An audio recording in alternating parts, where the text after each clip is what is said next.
Meet Shen Yuan, our MC, who is living life on easy mode, parading around in his sweet ride with a smile worth more than the GDP of a small country. One day, he parks his red Ferrari on campus, making more noise than an anime protagonist showing up in the season finale. The guy barely steps out of the car before he's an instant celebrity, with everyone whipping out their phones to snap a pic and post it online. Just then, the passenger door opens to reveal a total knockout who had been there the whole time, just waiting for her moment to shine. From a distance, a few students watch with that special kind of envy, commenting on how the new guy is already strolling around with one of the campus goddesses. The guys keep grumbling that old saying, if you're rich and good looking, it's basically a cheat code for getting the best girls. Completely ignoring the stares and whispers, the couple walks off arm in arm, like they're on their own personal runway. Meanwhile, in another corner of the campus, two girls are gossiping about how popular Shen Yuan is, practically the quit boy of the college. He, noticing all of it, glances back with a confident smirk, fully aware that he's the center of attention wherever he goes. But since nothing good ever lasts, his Tony Stark-level playboy life went right down the drain in his third year of college. Turns out, a major business downturn caused his family's 3 travel agencies to go bankrupt, leaving a debt that would make Elon Musk tear up. Now broke, even his friends treat him with contempt, saying he's nothing but a shadow of the rich kid he used to be. All his fair-weather friends vanished like smoke, and with nowhere else to go, he had to move back in the college dorms. Faced with this whole mess, he starts to wonder if he'll ever get a quiet, decent life back. This was his new routine of misery and loneliness, until one specific event came along to completely flip the script. His girlfriend Jo Wanting hits him with the classic, "We need to talk," and straight up ends things, telling him to delete her number.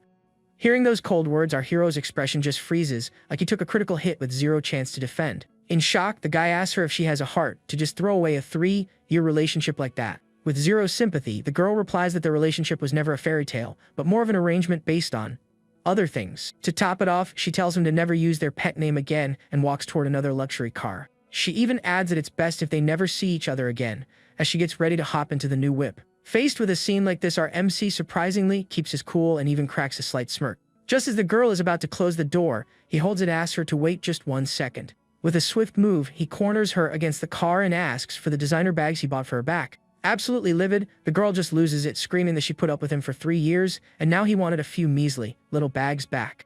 Shen Yuan, cool as a cucumber, says it doesn't have to be the money, but that they should at least relive an old dream, as a farewell. With a look of pure disgust, his ex-girlfriend tells him to go take a hike somewhere hot and unpleasant. From inside the car, the new boyfriend calls her by their pet name and shamelessly offers our hero a ride. Our MC finds it pretty ironic that the other guy gets to use the pet name, but he can't, and politely refuses the ride. The guy with the glasses insists, saying he's worried the breakup might mess with our guy's head too much. In his head, the kid realizes he needs to come up with a good comeback or he'll end up looking like a total chump. Maintaining the composure of a GD master, he thanks him for the concern and says he lives right nearby, so no need to bother. Then, he turns to the new couple and asks the guy to take really good care of Wanting. The driver assures him she'll be in great hands, while the girl next to him looks like she's seen a ghost. She's so uncomfortable. With a winning smile, Shen Yuan declares that real men should always give their women the best. With that, he starts spilling the tea, listing all of his ex's quirks and weird tastes, like a complete user's manual, leaving the new couple in total panic mode. The new boyfriend is shocked and annoyed, calling our MC a loudmouth loser. With nothing left to say, the driver floors it and gets out of there faster than the Flash. Watching the car disappear into the distance, the guy wonders if his ex's choice was really the smartest one. He concludes that it's not his problem anymore and wishes her a perfect life, when suddenly a golden light appears in front of him. Right in front of him, a golden video game-style screen just flashes with the words, "Initiating Perfect Life System." Right after, his stats pop up on the screen, and he wonders if he's having some kind of stress-induced hallucination. Next up, the system drops its first quest: spend some cash on a girl to get a 300% cashback reward. Basically, a real-life infinite money cheat code. The guy, not believing his eyes, thinks it must be his brain playing tricks on him, or a really well-made hallucination. Suddenly, a woman calls out to him. It's the counselor Li Xiu trying to comfort the poor guy after the dumping he just went through. She continues her speech, dropping that classic line every guy loves to her. "Don't worry, the next one will be better." Just then, he notices a number floating above her head, indicating an affinity level of 65. Seeing that, it finally clicks, and the young man understands that the system wasn't in his head. It was the real deal. The counselor keeps trying to cheer him up with a gentle smile and a few more words of encouragement. Shen Yuan then smiles back at her, realizing he just unlocked the biggest power-up of his life and that the game was about to change.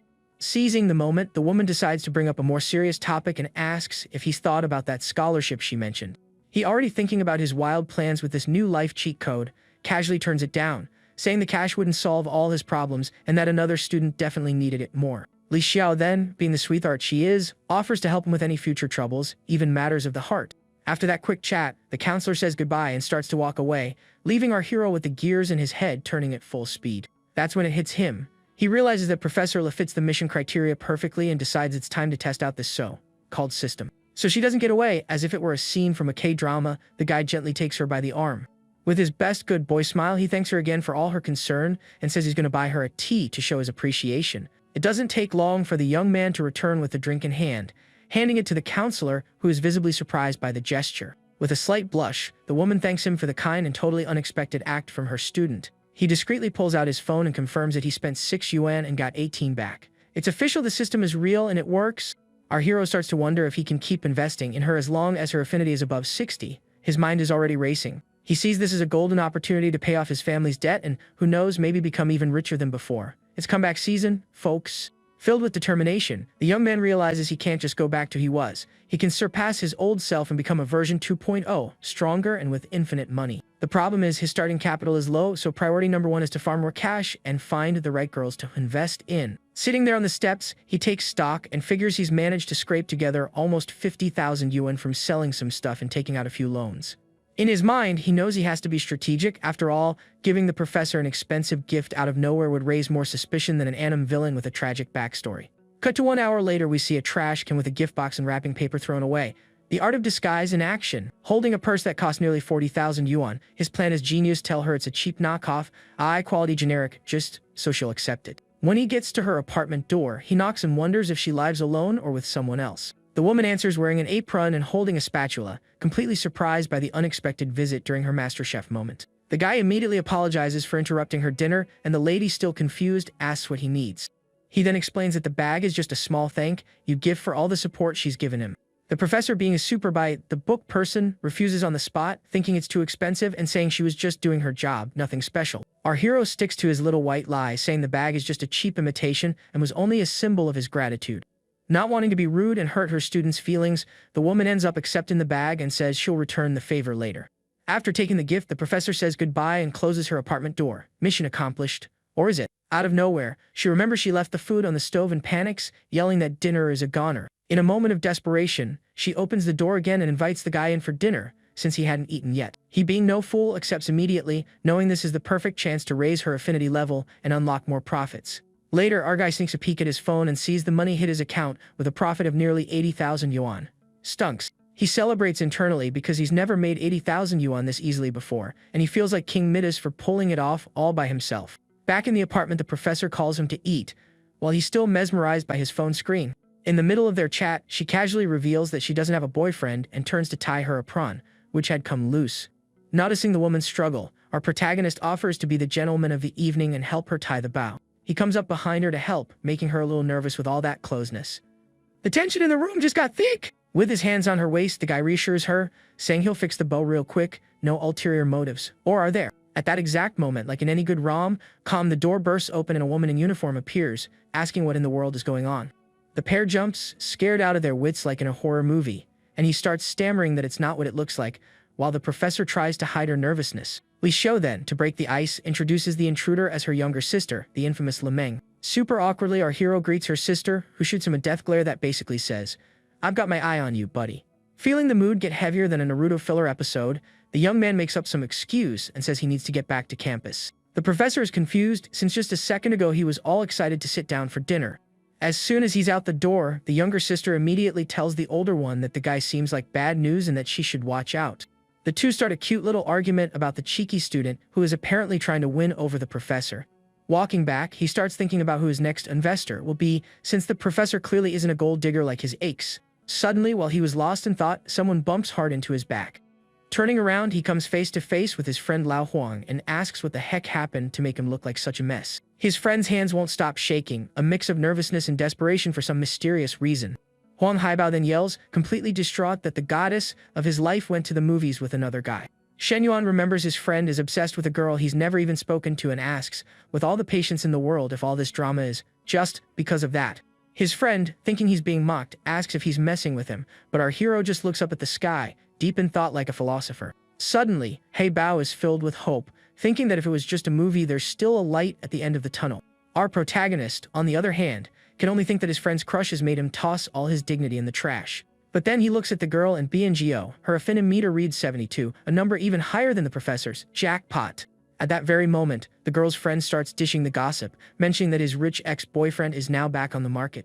Her friend continues to spill the tea about the guy's breakup, while the young woman just stands there, quietly listening to it all. In a flashback, that same friend was telling her not to even get close to him, let alone buy drinks for the spoiled rich kid. She doesn't stop there, adding that even though he's broke, he's still arrogant, and any girl with half a brain would have kicked him to the curb by now. With all that trash talk, the girl's affinity level starts dropping faster than an internet connection on a rainy day, and our hero knows he has to act now or it's game over. Without wasting a second, he turns to his friend and asks the million-dollar question, "Dude, would you mind if, by any chance, she and I ended up together?" Haibao, in his innocence, says he has zero chance, but that he doesn't care as long as she doesn't end up with the other guy. Thrilled with the answer, our guy decides to try his luck, leaving his friend with his jaw on the floor, not understanding a single thing. Our protagonist then approaches the girls with the confidence of someone who just leveled up, catching the attention of Miwi, who's surprised to see him there. Her friend, however, steps in front of him like a final boss and rudely asks what he wants with her. Ignoring the friend turned obstacle as if she were a questless NPC, he focuses on the young woman and invites her to dinner at a fancy sushi restaurant the next day. The jealous friend is shocked by the invitation, since the place is crazy expensive, and questions if he even has the money to afford such a luxury. To complete the combo, he says that after dinner he wants her help picking out a birthday present for his sister. With a casual wave, the guy says goodbye and walks away, leaving everyone behind to process what just happened. The girl is a bit hesitant, but her friend, who was just bad-mouthing him, is now encouraging her, saying the food there is out of this world. The friend finishes her job as the evil matchmaker, saying he's handsome and that if he gets rich again, he'll be a much better catch than the other guy. With her friend insisting it wouldn't hurt to accept, the young woman ends up agreeing to the date. The next day, the pair arrives at the luxury restaurant, ready for their much-anticipated dinner alone. A waitress approaches and serves a variety of sushi dishes on the table, wishing them a great meal. The girl, a little embarrassed, says he didn't have to spend so much, knowing about his family's difficult situation. He simply replies that the food is amazing and worth every penny, leaving her completely speechless. Our protagonist gets a little tense with her reaction and tries to keep his cool so he doesn't mess up the operation. She then asks why he invited her, and the guy drops the classic line he'd always wanted to, but never found the right time. Bad move. The girl's affinity starts to drop again, showing that his generic answer didn't fly at all. Seeing the heart meter plummeting, the young man knows he needs a plan B, and fast. With a flash of genius, he recalls the time she used to buy him drinks and they would talk late into the night. The girl is genuinely surprised that he remembers such a small detail, and her affinity level slowly starts to climb back up. He assures her he would never forget that, and the heart meter rises even more, much to our hero's relief. Seeing that her affinity is back in the 70s, the guy takes a deep breath, trying to maintain the pose of someone who knows exactly what he's doing. 40 minutes later, he goes to pay the bill, which came out to almost 3,000 yuan, even with a discount. A small fortune. The young woman is super impressed and even compares him to the other guy, who had been a total cheapskate with her. On his phone, 2 system notifications pop up, confirming the reimbursement for the money he spent. The system informs him that the mission was a success and that he received the multiplied cashback, as promised. With her affinity rising to 76, he thinks it's incredible to have made 10,000 yuan from a single dinner. It's easier than grinding in an online game. He starts to feel something more for her. Maybe it's the power that comes with money, or maybe she's just genuinely interesting. Hand in hand, the two leave the restaurant and head straight to the mall to buy his sister's gift. But upon arriving at the mall, our protagonist comes face to face with his ex-girlfriend and her new flame. What a twist of fate! The couple is livid to see him with another girl, just one day after getting dumped. The man is furious, thinking he has to buy expensive bags to win a girl over, while this broke guy is already parading around with someone new. To avoid a scene, our hero suggests they check out some other stores first and save the drama for later. The new boyfriend, wanting to show off, invites them in, saying looking doesn't cost anything.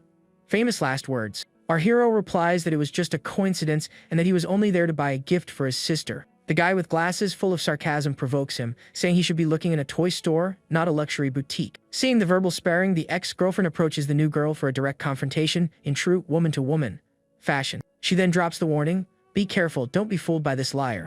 The young man doesn't let it slide, steps in front of her, and asks what she means by that, and after all, who did he fool? The man then says he shouldn't talk to her like that, and that he doesn't need to pretend to be rich anymore. Our hero thinks with disgust that those two were really made for each other, a couple worthy of being soap opera villains. Just then, a new system mission pops up on the screen saying that a perfect life should not be looked down upon. It's showtime! The couple's negative affinity is displayed, 30 for him and 35 for her. Perfect for what he has in mind. With a task from the system, the guy decides there's no reason to hold back anymore.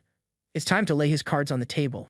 Holding his date's hand, he walks into the luxury store as if he owns the place. Two saleswomen are gossiping, and one of them refuses to help a broke ex-rich kid so as not to waste her time. The older saleswoman, however, forces her to go help the customer anyway. After all, a customer is a customer. Meanwhile, the ex-girlfriend picks out a ridiculously expensive bag and tells her new partner to open his wallet.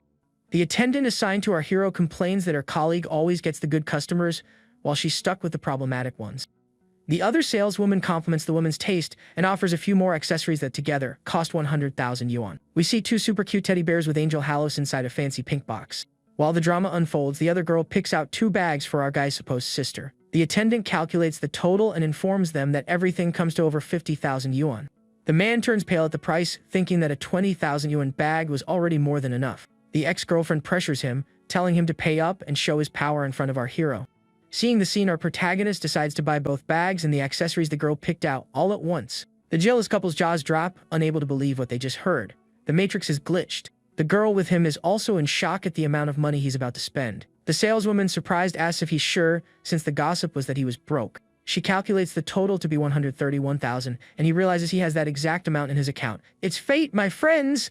With a confident smile on his face, the guy hands his card to the saleswoman. The attendant nearly cries with joy, as the commission from that sale exceeded all her expectations. The ex-girlfriend, furious, yells, asking where he got all that money and if he took out a loan.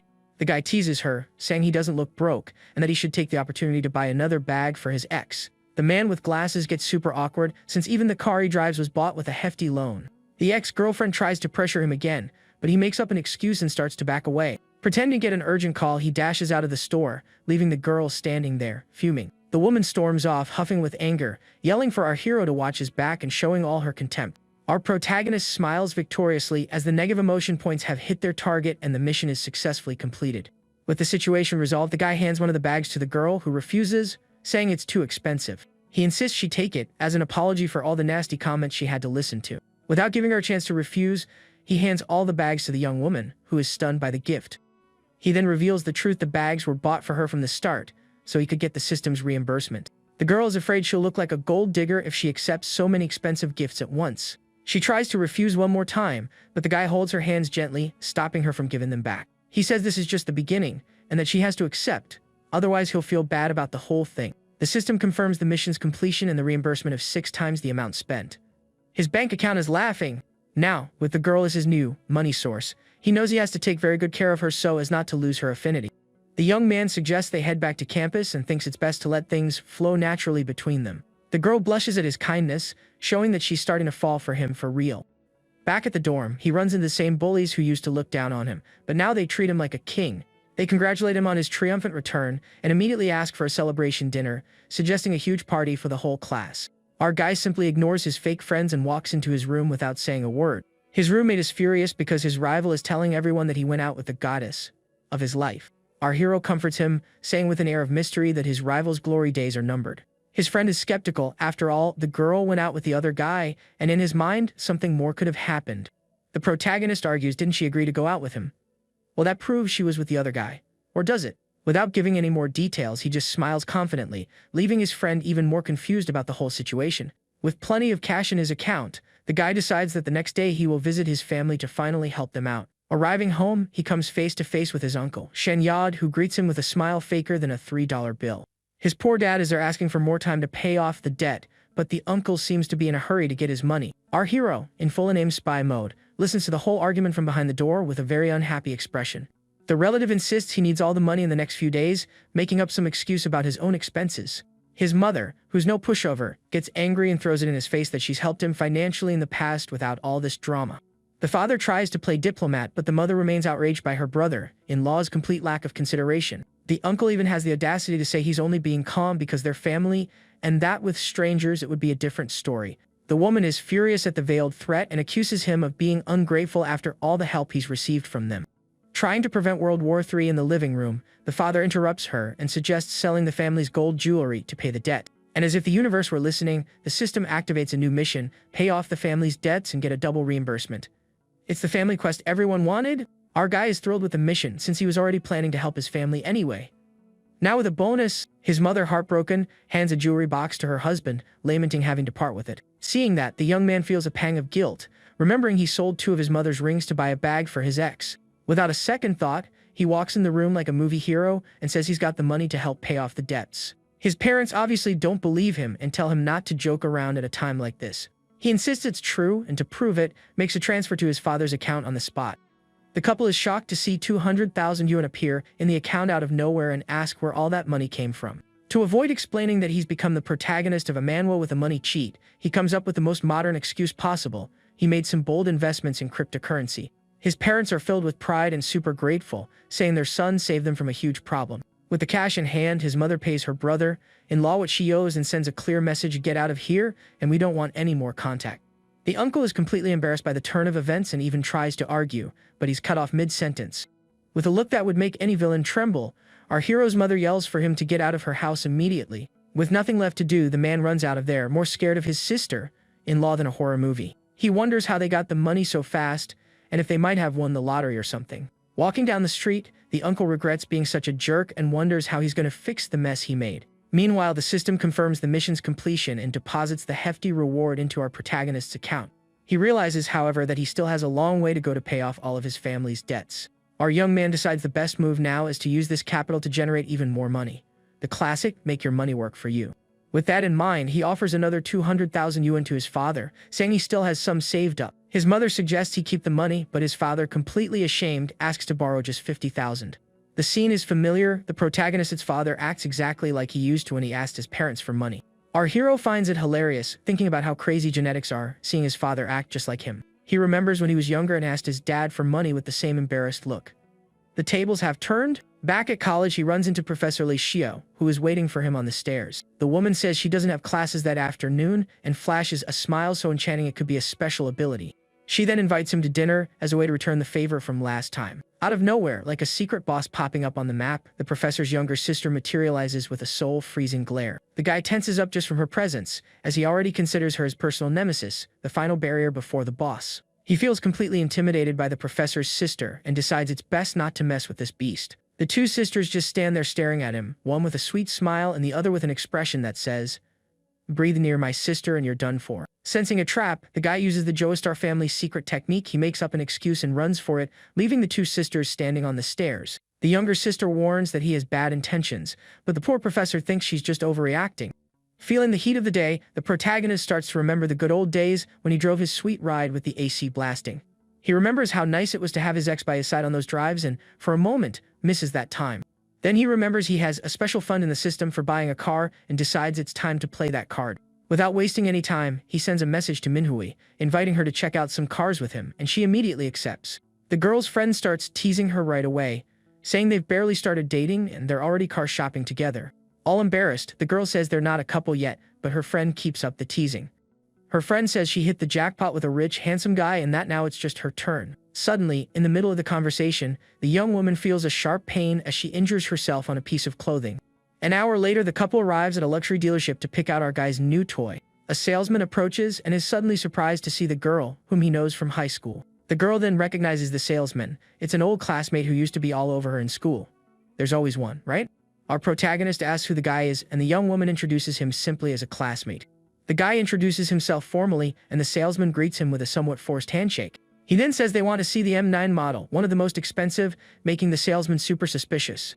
The salesman takes him to see the car, thinking the young man is just another student trying to impress his girlfriend without a dime to his name. He stands there admiring the girl's beauty, remembering she was his unattainable goddess in high school. The salesman starts bragging about his success, thinking he's the better choice for her now. Full of himself, he asks her out, but the girl politely declines, saying she already has other plans. Our protagonist, sensing the vibe, asks to take a test drive, cutting off the salesman's lame pickup lines. Annoyed at being interrupted during his smooth operator moment, the guy denies the request, making up the flimsiest excuse about the test car.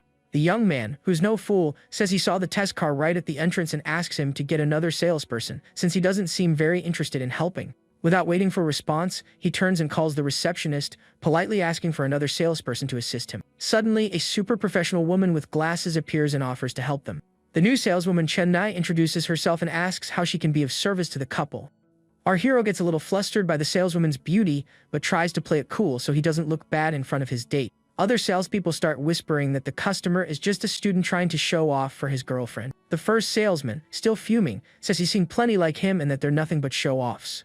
During the test drive, the saleswoman explains all the car's features to the guy with an enviable calmness. He thinks she's very professional and attractive, but remembers that luxury car saleswomen can be, well, gold diggers. The guy remembers several news stories about saleswomen who do anything to close a big deal. She then asks about his budget, and he replies straight up, "I want to take this car home today." The saleswoman's jaw drops at his quick decision, and she starts to wonder why the other salesman dismissed a customer like him. After a quick check, she says she can bring a brand new model from another branch in a week. The woman wonders if he's an angel customer, fallen from the sky, or if he has some other intention behind his hurry. Back at the office, a curious colleague asks about the student customer's intentions.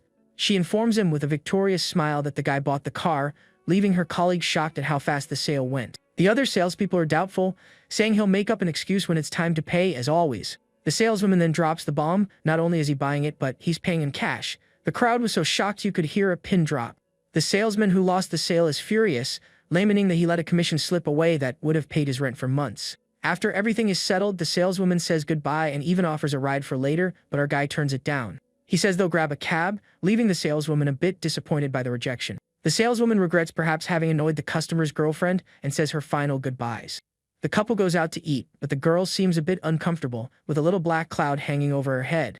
The guy, noticing the mood, asks if she's upset or jealous, but she denies it, turning her face away. He, who's an expert at reading signs, says her expression gives her away and assures her his interaction with the saleswoman was 100% professional. The girl, still jealous, says she saw him chatting all cheerfully with the other woman. He apologizes, saying it's a habit to be friendly, but the girl asks him not to do it again next time. The young woman starts scheming, thinking she needs to find a way to tee down the guy and make sure he doesn't get away. Operation Hook the MC is officially underway. Our protagonist promises it won't happen again, but thinks to himself that he's not as naive as he looks. She remembers he already gave her 2 expensive bags, but worries about looking like a gold digger if she asks for anything else. He, reading her mind, says it's normal for girls to have several bags, and there's no problem with wanting more. The guy thinks that actually the more she buys, the more he earns with the triple reimbursement. It's a win-win. Sitting in a cave, he asks if she wants a hot or cold drink. The girl gets all flustered, thinking he's trying to find out if it's that time of the month. The young man, noticing her confusion, is amused by her reaction and decides to even lean into the misunderstanding on purpose. 3 hours later, they leave the mall loaded with several bags from a very expensive shopping spree. The girl can't help but wonder how he managed to spend almost 140,000 yuan on her in just 2 days. The system, punctual as always, confirms the double reimbursement, and our hero now has over $1 million in his account to spend. The game is just getting started. With that smirk of someone who already knows the final score, our guy suggests that the college dorm might not be the most interesting place to spend the night. The girl, without a second thought, accepts the invitation for a night that promised to be, let's just say, very special. Cut a half an hour later, and now in a 5-star hotel, our protagonist is taking a shower to recharge his batteries. Meanwhile, lying on the bed, the young woman is already in crisis management mode, trying to come up with a wild excuse to explain her absence to her friend. Just then, our guy steps out of the shower, looking like a K-drama heartthrob, and asks if she's ready, leaving the girl practically speechless. In her thoughts, the girl is already apologizing to her friend, thinking he spoiled her with so many gifts it was impossible to say no. With that, she sends a text to her friend, using the classic excuse that she had to go to a relative's house last minute. The couple then cuddles on the bed, and he, ever the romantic, says he loves her scent even though she hasn't showered yet. After, well, she thinks the experience wasn't nearly the big scary deal her friend had made it out to be. Our young man, however, feels a bit tired, realizing his protagonist's stamina took a hit after 2 months of no exercise. But the girl, who seems to have chugged an energy drink, invites him for round 2, surprising our hero with all her vigor. He asks for a moment to catch his breath, but the girl insists, saying she wants to continue the match right now. With a seductive look that could disarm anyone, she convinces him to keep going, showing that the night was too good to end. The next morning, back in the dorm, he decides it's time to use the system's money to clear his name and pay off his debts. First, he pays off his credit card debt, and then remembers he still owes a friend 100,000. His roommate, curious, asks about the night before and invites him to a class dinner.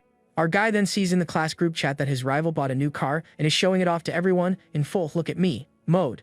Shortly after, he gets a message from a friend inviting him to the dinner, telling him to come relax a bit. And as if the system were reading his mind, a new mission appears on the screen: 1 million yuan in working capital to invest in a business. Thinking about how to use the cash, he has a genius idea: invest in his friend's bar, which is undergoing renovations. Without delay, he replies to his friend's message, asking for the restaurant's location to join the crew. Arriving there at a fancy restaurant, a guy with a woman by his side is already complaining about how late one of the guests is. Another guy agrees, dropping the cliché line that important people are never late. The host of the evening, Li Yohang, tells everyone to chill, saying Shen Yuan is reliable and will be there soon. The first guy grumbles that since his friend is footing the bill, he shouldn't complain about anything. The woman next to him, on the other hand, complains that he won't make their relationship official, but is always getting handsy with her. The man in the suit defends himself, saying his girlfriend is stuck in traffic and will be there shortly. The other guy thinks with a hint of envy about his cousin's luck in landing such an amazing girlfriend. He even imagines her in a sexy office outfit, thinking no man on earth could resist her. Finally, our protagonist arrives and immediately apologizes for being late, blaming the chaotic traffic.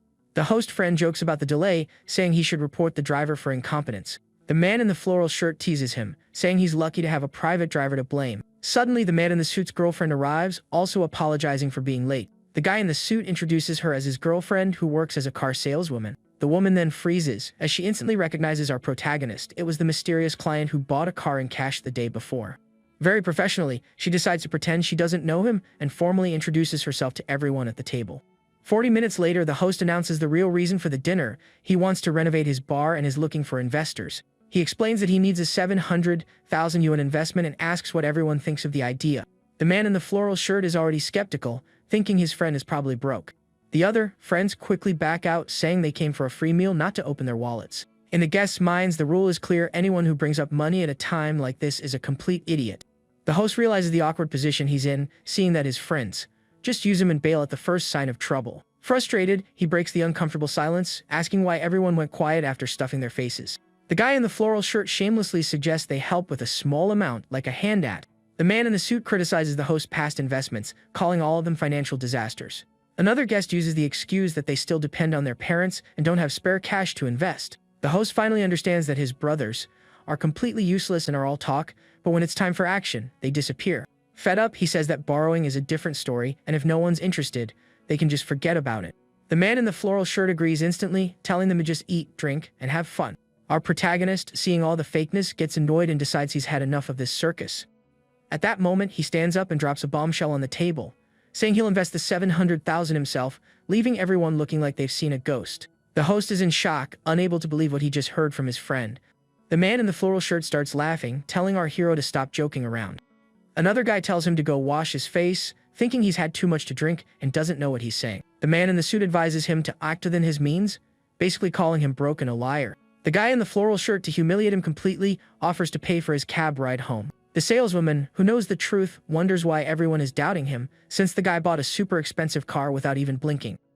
She even thinks about helping him, but is afraid of getting into trouble by defending a stranger in that snake pit. Our protagonist then, without saying a word, just shows his phone screen with the 700,000 yuan transfer already completed. The host is speechless when he sees the proof on the phone, completely shocked by his friend's action. To leave no doubt, the transfer confirmation glows on the phone screen, shutting everyone up. The host, still in shock, shows the phone to the man in the floral shirt, who asks what happened. Upon seeing the transfer, the guy yells in surprise, not believing the amount he's seeing. The saleswoman realizes the tables have completely turned, but she still doesn't understand the reason for all the commotion. The man in the floral shirt, dying of embarrassment, makes up a lame excuse and decides to get out of there as fast as possible. His cousin tries to stop him, but he tells him to leave too, making up another nonsensical excuse. The guy is confused since his parents didn't call, but he obeys his cousin and leaves as well. The host just laments his cousin's lack of awareness and the fact that our hero completely stole the show. Another guest, curious, asks what's going on, asks to see the message on the phone. After seeing the transfer, he also makes up an excuse and runs off, as if his chair were on fire. One by one, like rats abandoning a sinking ship, the other friends say their goodbyes and leave, leaving the host almost alone. Seeing the embarrassing scene, the couple also decides to leave, leaving the room practically empty. Before leaving, the saleswoman reveals that our hero bought a car from her in cash the day before. The man is shocked by the revelation, and the woman confirms it, saying she even has the contract on her phone to prove it. Blind with rage, he criticizes her for not telling him sooner, and she, in turn, gets irritated by his petty attitude. Completely in the right, the saleswoman ends the relationship right then and there, saying he's a shallow person and she never wants to see him again, not even if he were made of gold. The host regrets organizing the gathering, realizing in the worst way possible that his friends are not trustworthy at all. Our protagonist, focused on what matters, asks him to tell him more about the bar, wanting to get involved in the business planning. For the next 30 minutes, the two of them discuss ideas for the decor and operations of the future bar. An hour later, our hero gets a message informing him that his new car has arrived.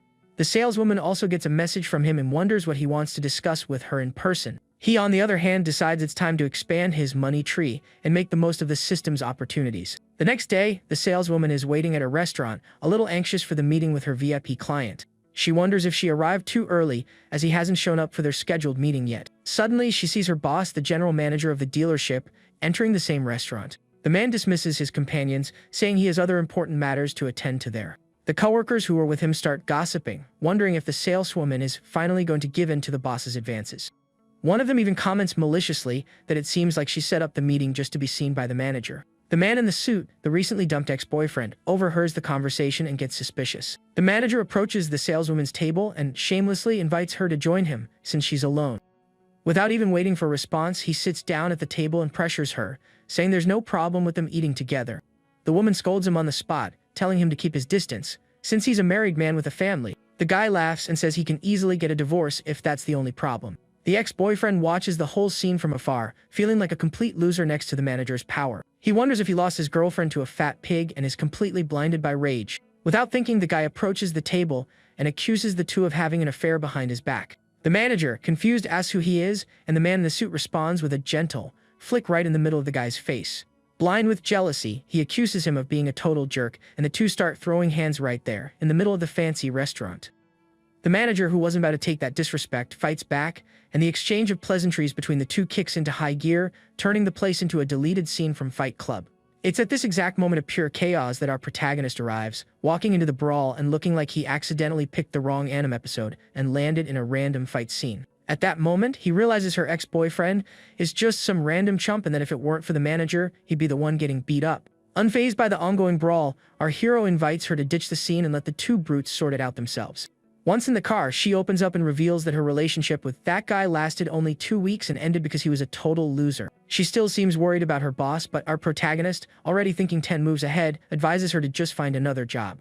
She laments that it's not that easy to find another gig and that she'd lose all her loyal clients in the process. Just then, as they pass a flower shop, the saleswoman reveals that her big dream is to open her own cafe one day. She vents, saying that sales is an exhausting job and that she'd love to have a more relaxed business that reflects her personality. Our protagonist, who never misses an opportunity, surprises her on the spot by offering to invest in her dream of opening a cafe. The woman thinks it's just a joke, but he catches her off guard with a very serious job proposal. With an expression worthy of a CEO, he offers 300,000 yuan on the spot for her to open the cafe, of course, work for him. The saleswoman is completely frozen by the proposal, not even knowing what to say to such an unexpected invitation.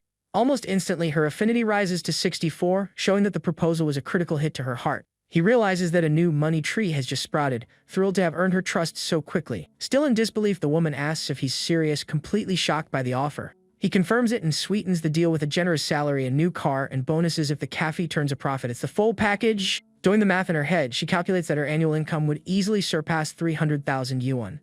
And simply irresistible offer. The first thing that crosses the saleswoman's mind is what he's planning to keep her as, well, his unofficial girlfriend.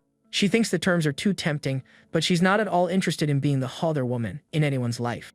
He, sensing her concern, immediately clarifies that the plan is to open a chain of cafes and that their relationship will be strictly professional. Super relieved, the woman asks for some time to think, but she's already seriously considering accepting the dream job offer. Just then, he gets a message from Manhwa inviting him out for a cold drink.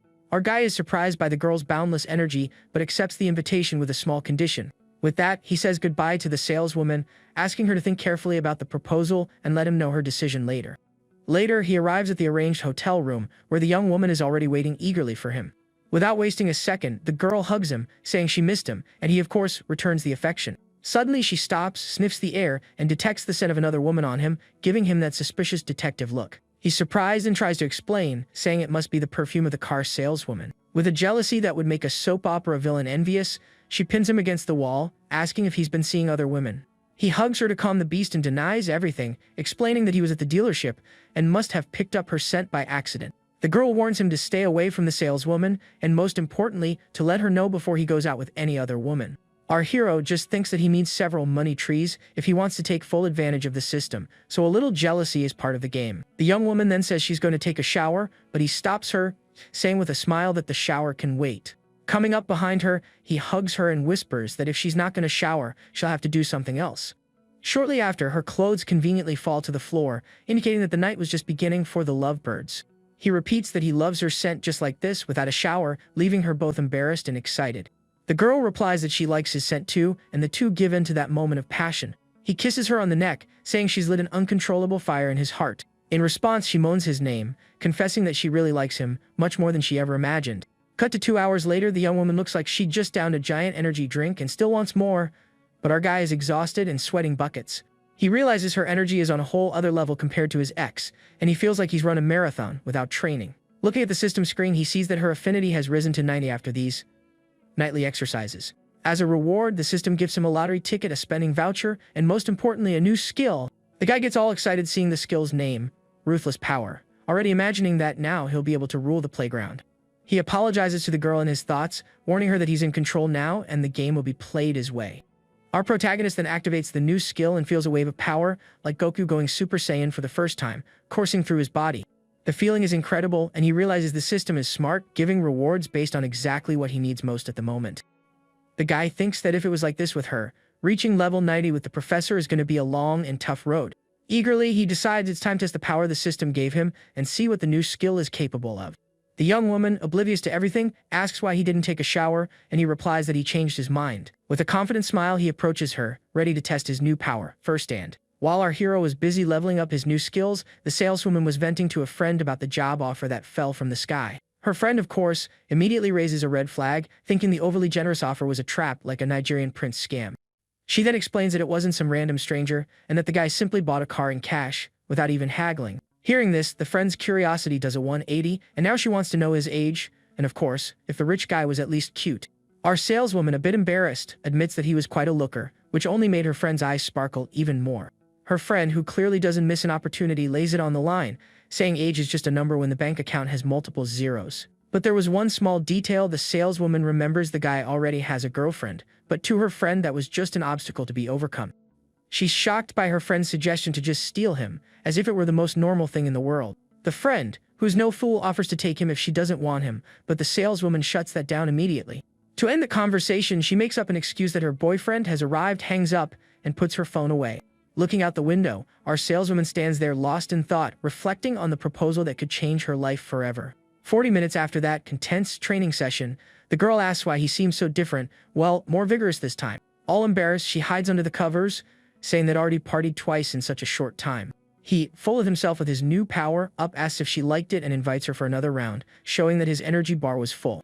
To spice things up, the guy invites her to take the lead, reminding her that, as a former dancer, she must have some good moves. Completely blushing, the girl says she doesn't know how, but he encourages her, saying there's always a first time to learn. He kisses her, saying not knowing is no excuse and that practice makes perfect.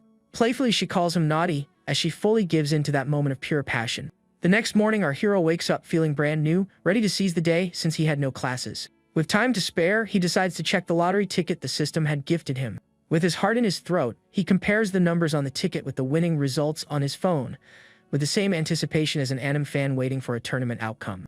And wouldn't you know it, he won. Our protagonist almost has a heart attack when he discovers he won 6 million yuan in the lottery. That's money to burn. Without a second thought, he rushes to his parents' house to share the news and finally end their debt struggles. His mother greets him at the door and immediately tells him to keep it down, so he doesn't wake up the whole neighborhood with his shouting. His father appears shortly after with a worried look, thinking his son had gotten into some more trouble. With a grin from ear to ear, the protagonist announces that they're rich because he just won 6 million in the lottery. His poor parents think the stress has gone to their son's head and try to calm him down, thinking he's delirious. To prove he wasn't crazy, he shows them the ticket and the results on his phone, telling them to check for themselves. His father grabs the phone, checks the numbers, and lets out a scream of surprise so loud the whole neighborhood probably heard it. His mother is also in shock with the news, unable to believe their incredible luck. Overjoyed, the mother celebrates, saying his name will be remembered with honor in the family and that they need to go out and celebrate. Seizing the moment, our guy announces his plan to use part of the money to start his own business and gain experience before graduating. His father supports the idea immediately, but, like a good cautious dad, suggests he save a portion of the money as a backup in case things get tough. He agrees and says he'll take just 1 million to start, leaving the other 5 million for his parents to manage. His parents are filled with pride, happy with the initiative and responsibility their son was showing. Meanwhile, at the dealership, the manager, with his face all bruised from the fight, decides to take his anger out on the saleswoman. She immediately defends herself, saying she broke up with her ex a long time ago and has absolutely nothing to do with their fight. The boss, a true scumbag, blames her for the mess, already thinking about how to use the situation to his advantage. The woman doesn't back down, saying the fight isn't her problem and that he was the one who insisted on staying at her table. As punishment, the manager suspends her from customer service, taking away her chance to earn commissions. She questions the absurd decision, reminding him she had asked for permission to leave early, but he completely ignores her. With a mocking laugh, the man says he's the general manager, and he's the one who calls the shots there. To make matters worse, he threatens her, saying that without commissions, she won't even have enough money to pay her rent. Fed up with all the harassment, the saleswoman explodes and quits on the spot, telling him his mediocre job is meaningless. The manager tries to play nice, advising her to think it over, but she stands firm in her decision. In her thoughts, the woman reflects that, despite looking young, our hero is calm, decisive, and completely different from the other men she's known. With this certainty, she decides she doesn't need to think anymore and quits right there, ready to start a new chapter. Half an hour later, she sends a message to our guy, saying she's thought it over and accepts the job offer. Meanwhile, in the dorm, our hero goes to visit Professor Lee, who is in the middle of a mess, organizing several boxes. The professor apologizes for the trouble, explaining that she's moving and needs a little help with her things. Our hero, playing the gentleman, says it's no trouble at all, since his morning was free, and asks what the mission is. She then points to the final bosses of the move, a desk and a filing cabinet that look like they weigh more than Gemini Saga's armor. Just then, the professor tries to reach some books on the top shelf, standing on her tiptoes like a ballerina. Even with all her stretching, the shelf seems to be in another dimension, laughing at her attempt. That's when, in the most cliché K-drama style that we all love, our hero comes up from behind and grabs the books for her, leaving her completely surprised by the closeness. The professor gets all flustered by the sudden proximity, stammering his name as if she'd seen a handsome ghost. She feels that mix of embarrassment and butterflies in her stomach, remembering their other encounter. Her head starts spinning, wondering if he has feelings for her, because that close encounter was anything but professional. A bit lost, she asks if he got the books, and he confirms with a victorious smile on his face. The guy smiles, satisfied to have saved the day, leaving the professor even more flustered by the situation. And as if the scriptwriter wanted to kill the mood, two students arrive right on time, ready to act as furniture movers. They quickly notice that the professor's face is redder than a chili pepper and wonder what kind of spell was cast there. Without asking questions, the guys start moving the filing cabinet to the next room, while our little couple watches the scene. The professor breathes a sigh of relief that they didn't arrive a minute earlier, thinking about how embarrassing that would have been. She still feels the warmth of the situation but tries to play it cool and go back to serious professor mode. Our hero, always keeping an eye on the score, notices her affinity has risen to 71 and wonders what the heck he did to earn those points. He thinks maybe he should pay more frequent visits to see if this XP bar keeps going up. Meanwhile, at a cafe near the campus, two girls are excitedly gossiping about a certain classmate. One of them praises the guy for buying a car in cash before even graduating, thinking it's awesome. Meanwhile, our protagonist's rival is bragging to anyone who will listen, thinking he's the king of the world now, and that girls will be lining up for him. The girls, however, comment that for some students, fancy cars are no big deal since they come from families rolling in money. The rival gets all awkward, showing he's not used to all this female attention at all. Suddenly, a stunning woman with the presence of a 5-star gacha character walks into the cafe, stopping time and everyone's conversation. Outside, a self-driving car parks itself, and the girls wonder who owns that machine. One of them, who knows her stuff, recognizes the car as the M9, a luxury model that looks like it came straight out of a sci-fi movie. And to everyone's surprise, our hero gets out of the car like it's the most normal thing in the world, leaving everyone's jaw on the floor. The girls recognize his car and wonder how the broke ex-rich kid is parading around in a vehicle like that. The beautiful woman then waves to him, and the rival almost has a fit when he sees that the beauty was waiting for him. Envy hits the rival hard as he realizes the hottest woman in the place was there, just chilling, waiting for our protagonist. She informs him that the cafe owner is on her way, and asks what he thought of the car's performance. Taking a sip of her drink, he replies with a satisfied smile that the car is not bad at all. The rival's friend comments that the way our hero and the beautiful woman are acting is very suspicious. Just then, the cafe owner arrives, apologizes for being late, and formally introduces herself. Our hero greets her and says they're the same age, inviting her to sit down and get straight to the point. The woman explains that she needs to sell the cafe due to some family issues and asks for 300,000 yuan for the spot. He, with his investor's charm, throws out a counteroffer of 250,000, thinking about the budget the system released. She, needing the money ASAP, accepts the offer, saying she saw the determination in his eyes. With a handshake, he confirms the transfer will be made as soon as the contract is signed. Deal closed, just like that. Right after, the former owner introduces our guy as the new boss to one of the employees. The employee, all shy, greets him and welcomes the cafe's new boss. He then explains that the beautiful woman by his side is the one who will be managing everything, since he can't always be around.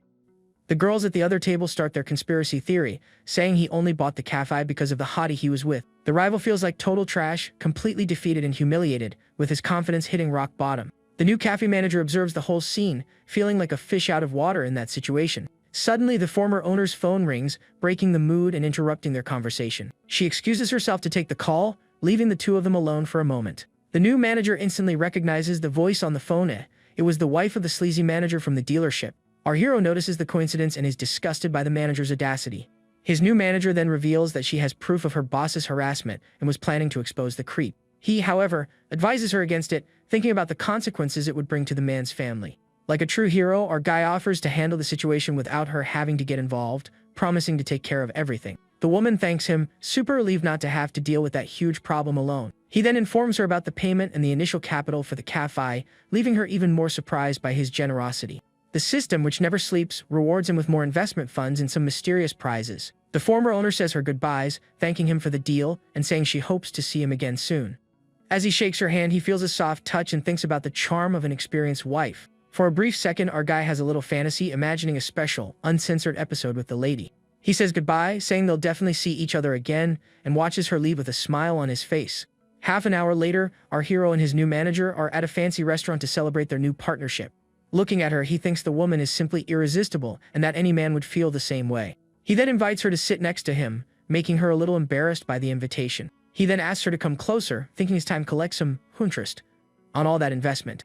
She starts to wonder if he really wants to make money with the cafe or if his intentions are something else entirely. His hand then finds hers in a very suggestive way, and she thinks that, in the end, the only thing she can offer in return is, well, herself.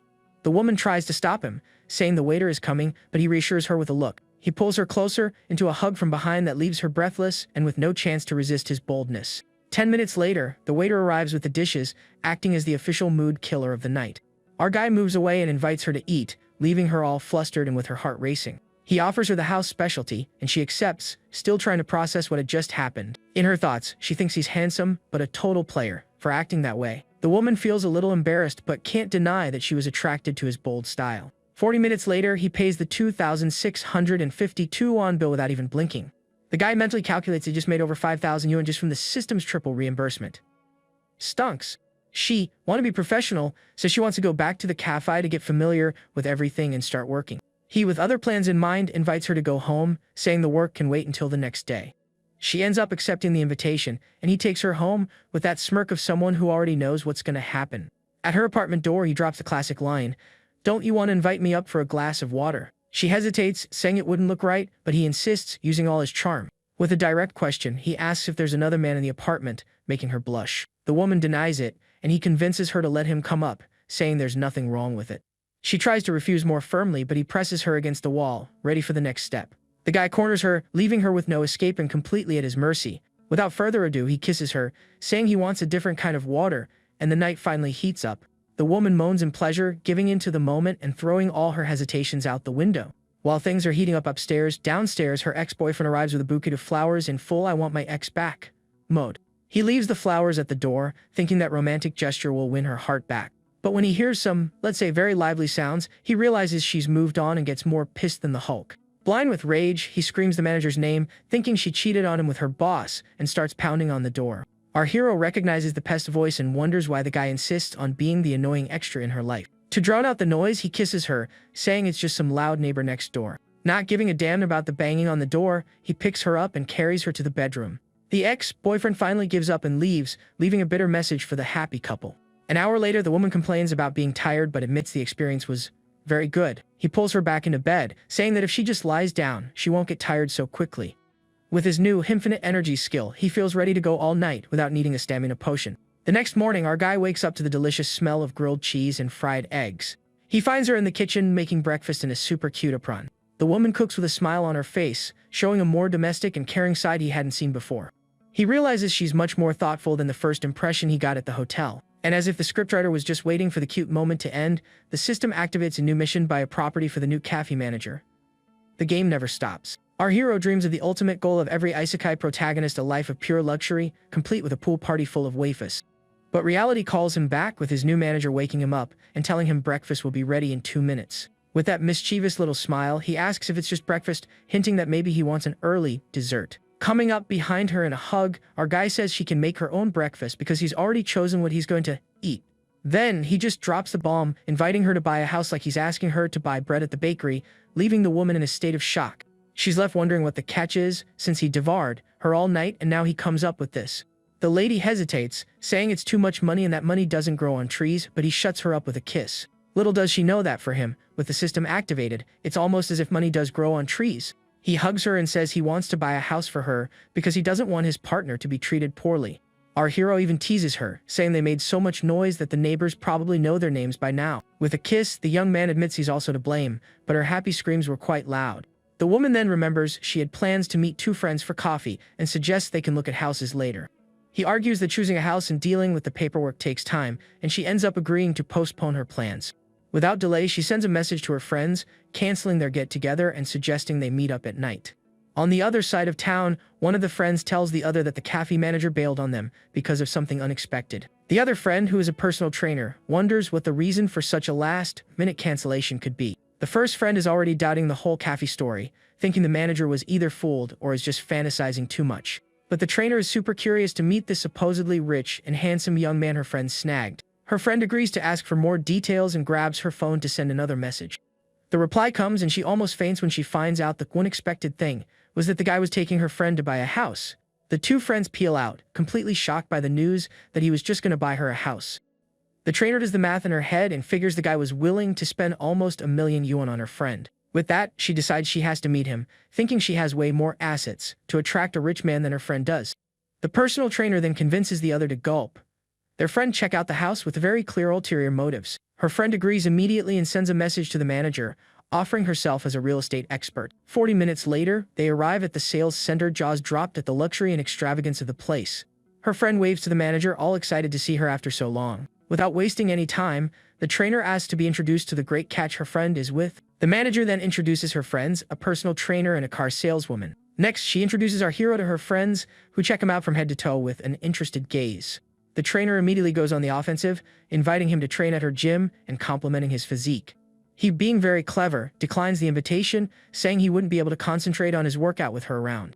The personal trainer notices he wasn't offended by her flirting and concludes that maybe they aren't an official couple.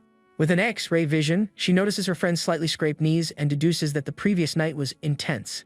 The other friend also tries her luck and invites him to check out the Ferrari dealership, but he turns her down too. Our hero notices the interest from both of them and wonders if the manager is sure these are really her friends. In his thoughts, he calculates that the more women with high affinity, the more money trees he'll have to harvest from. The group then enters the sales center, drawing the stares of a jealous couple who was also there. The man grumbles, wondering who the guy is trying to impress, walking around with 3 women. A saleswoman approaches and offers her help, showing them the available apartments in the catalog. He gets straight to the point, saying his budget is 3 million and he wants the best recommendations. The saleswoman invites him to the negotiation room for a more detailed and professional presentation. The trainer is floored by the amount, wondering what kind of tycoon he was. In her mind, a rich man like him is a trophy she needs to win at all costs. The saleswoman then recommends a huge apartment, 165 square meters, for almost 3 million. The cafe manager thinks it's overkill, but our hero reassures her, telling her not to worry about the price. He says a big house is more comfortable, leaving her speechless with such generosity.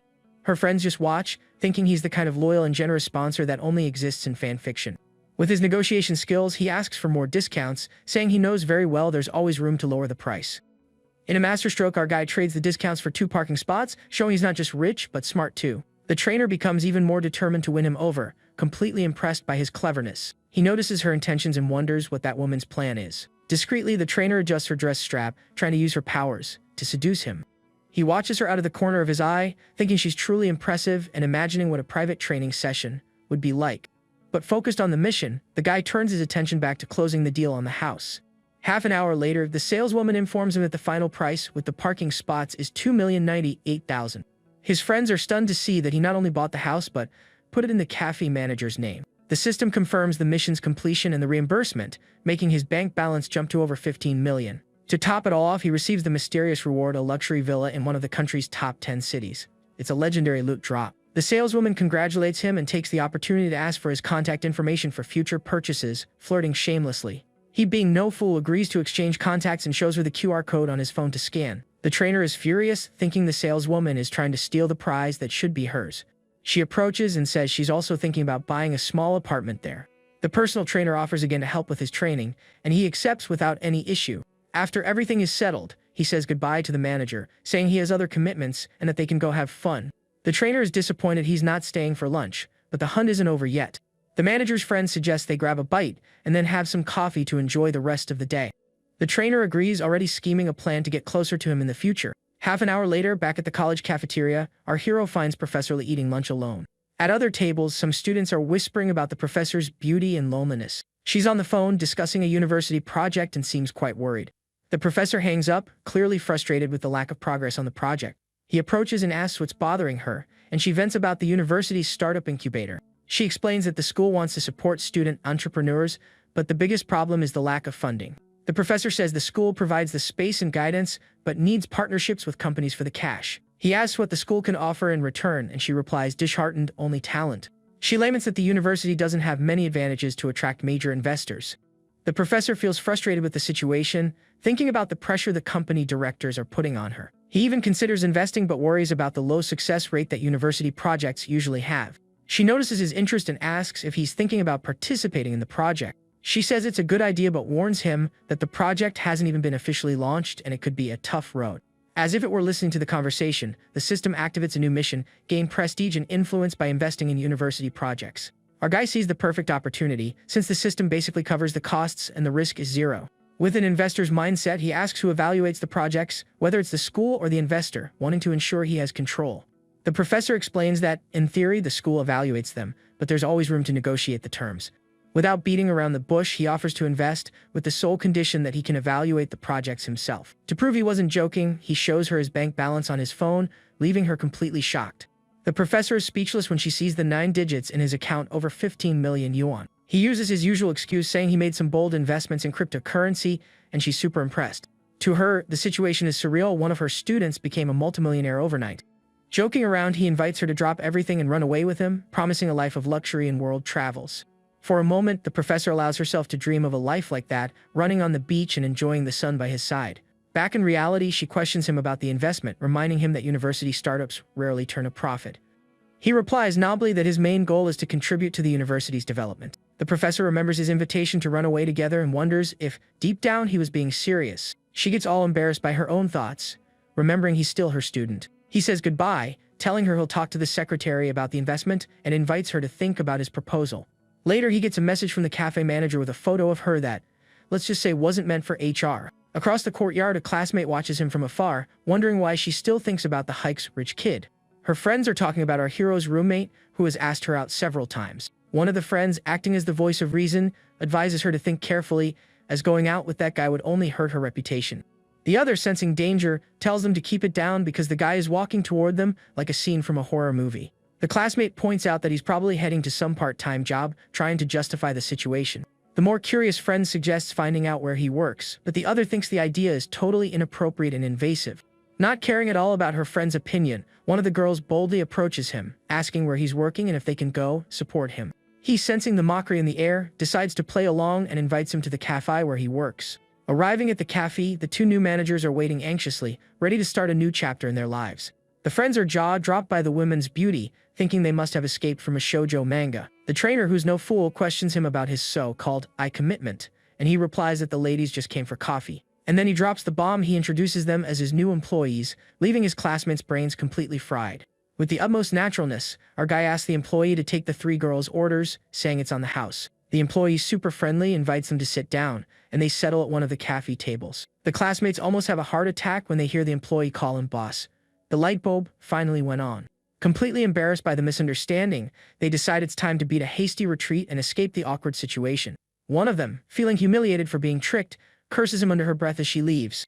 He, feigning innocence, asks why they left, and the trainer says maybe they were intimidated by so many important people. The personal trainer warns him to behave, but he doesn't pay her any mind, showing he doesn't care about others' opinions. The cafe manager serves him a drink, and he, in full charmer mode, compliments it, saying it's sweet, just like her. The trainer laughs at the cheesy pickup line but admits that, coming from a rich, handsome man, it sounds completely different. She's captivated by his charm, realizing the guy knows exactly how to play the game of seduction. Changing the subject, the trainer asks for his height and weight to calculate his BMI, evaluate his physique.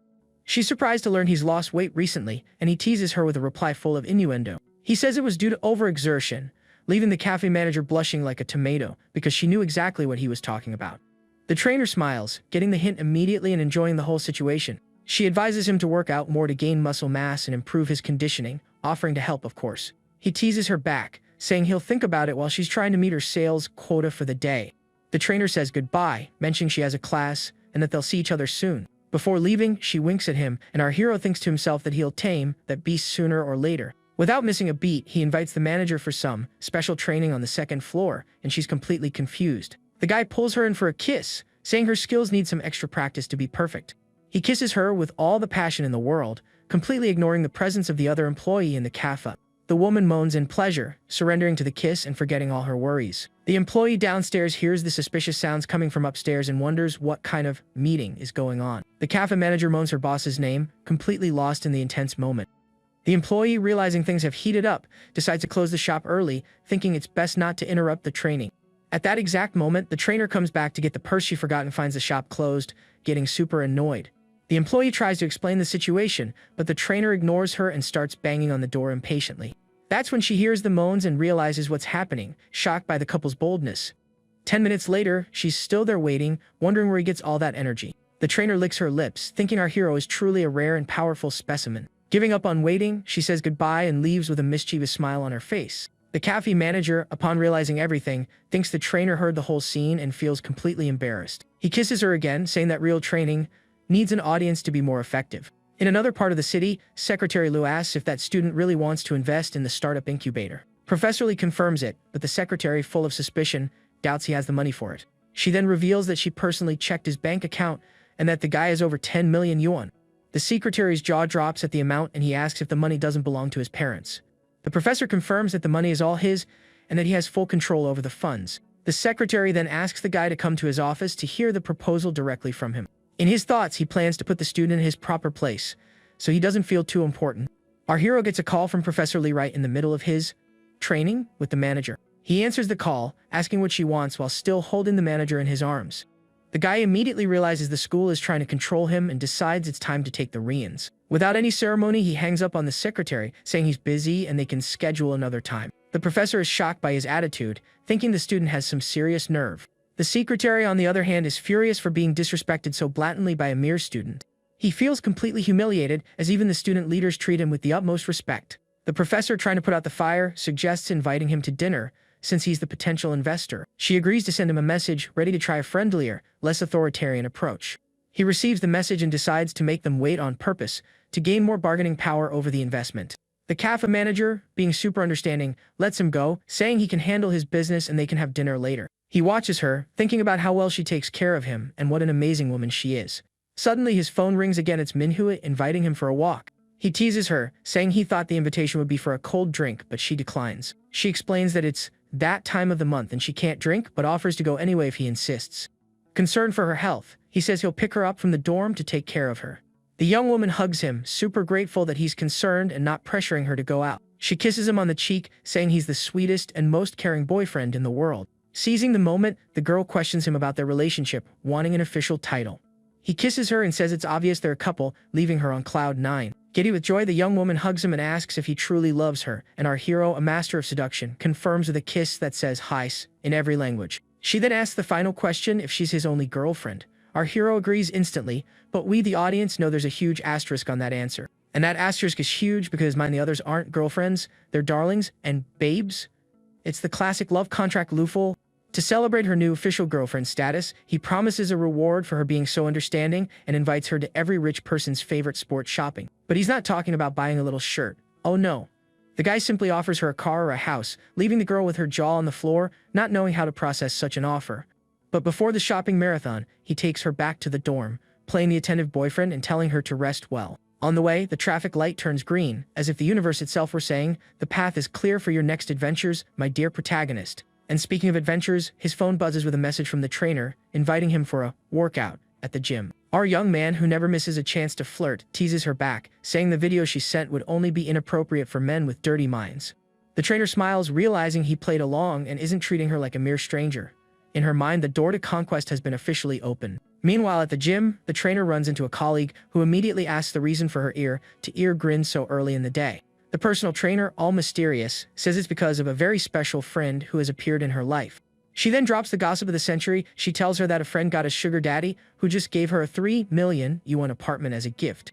Her colleague is shocked by the amount, thinking the guy must be a multimillionaire, at the very least.